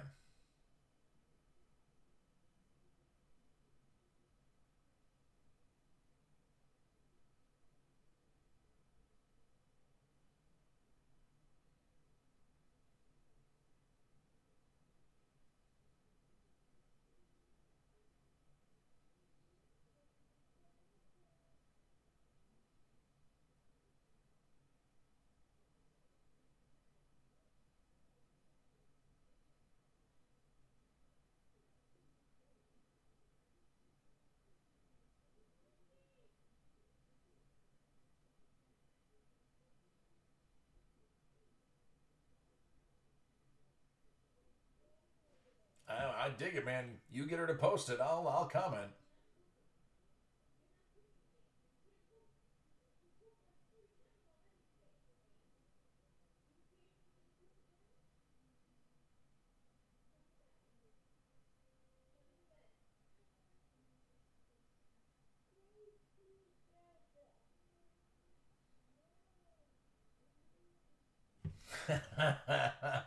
There you go. Do it. You won't.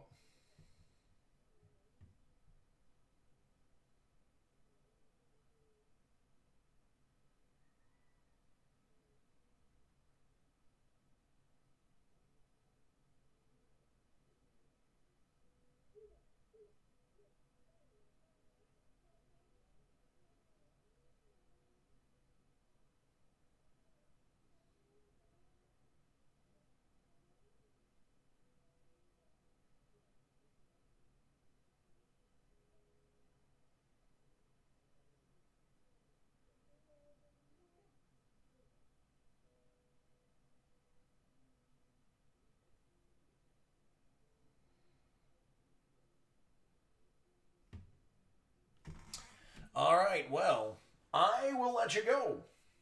I am gonna start getting these 3 breaks packed up. That way, tomorrow I'm not behind the 8 ball.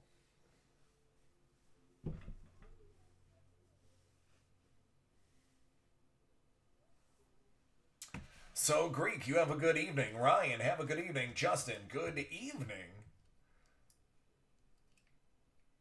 I will stay safe. Y'all stay safe. Everybody else that's lurking, you stay safe. I'm going to go to work now. The second part of the job. Rico, you have a good one. Be safe.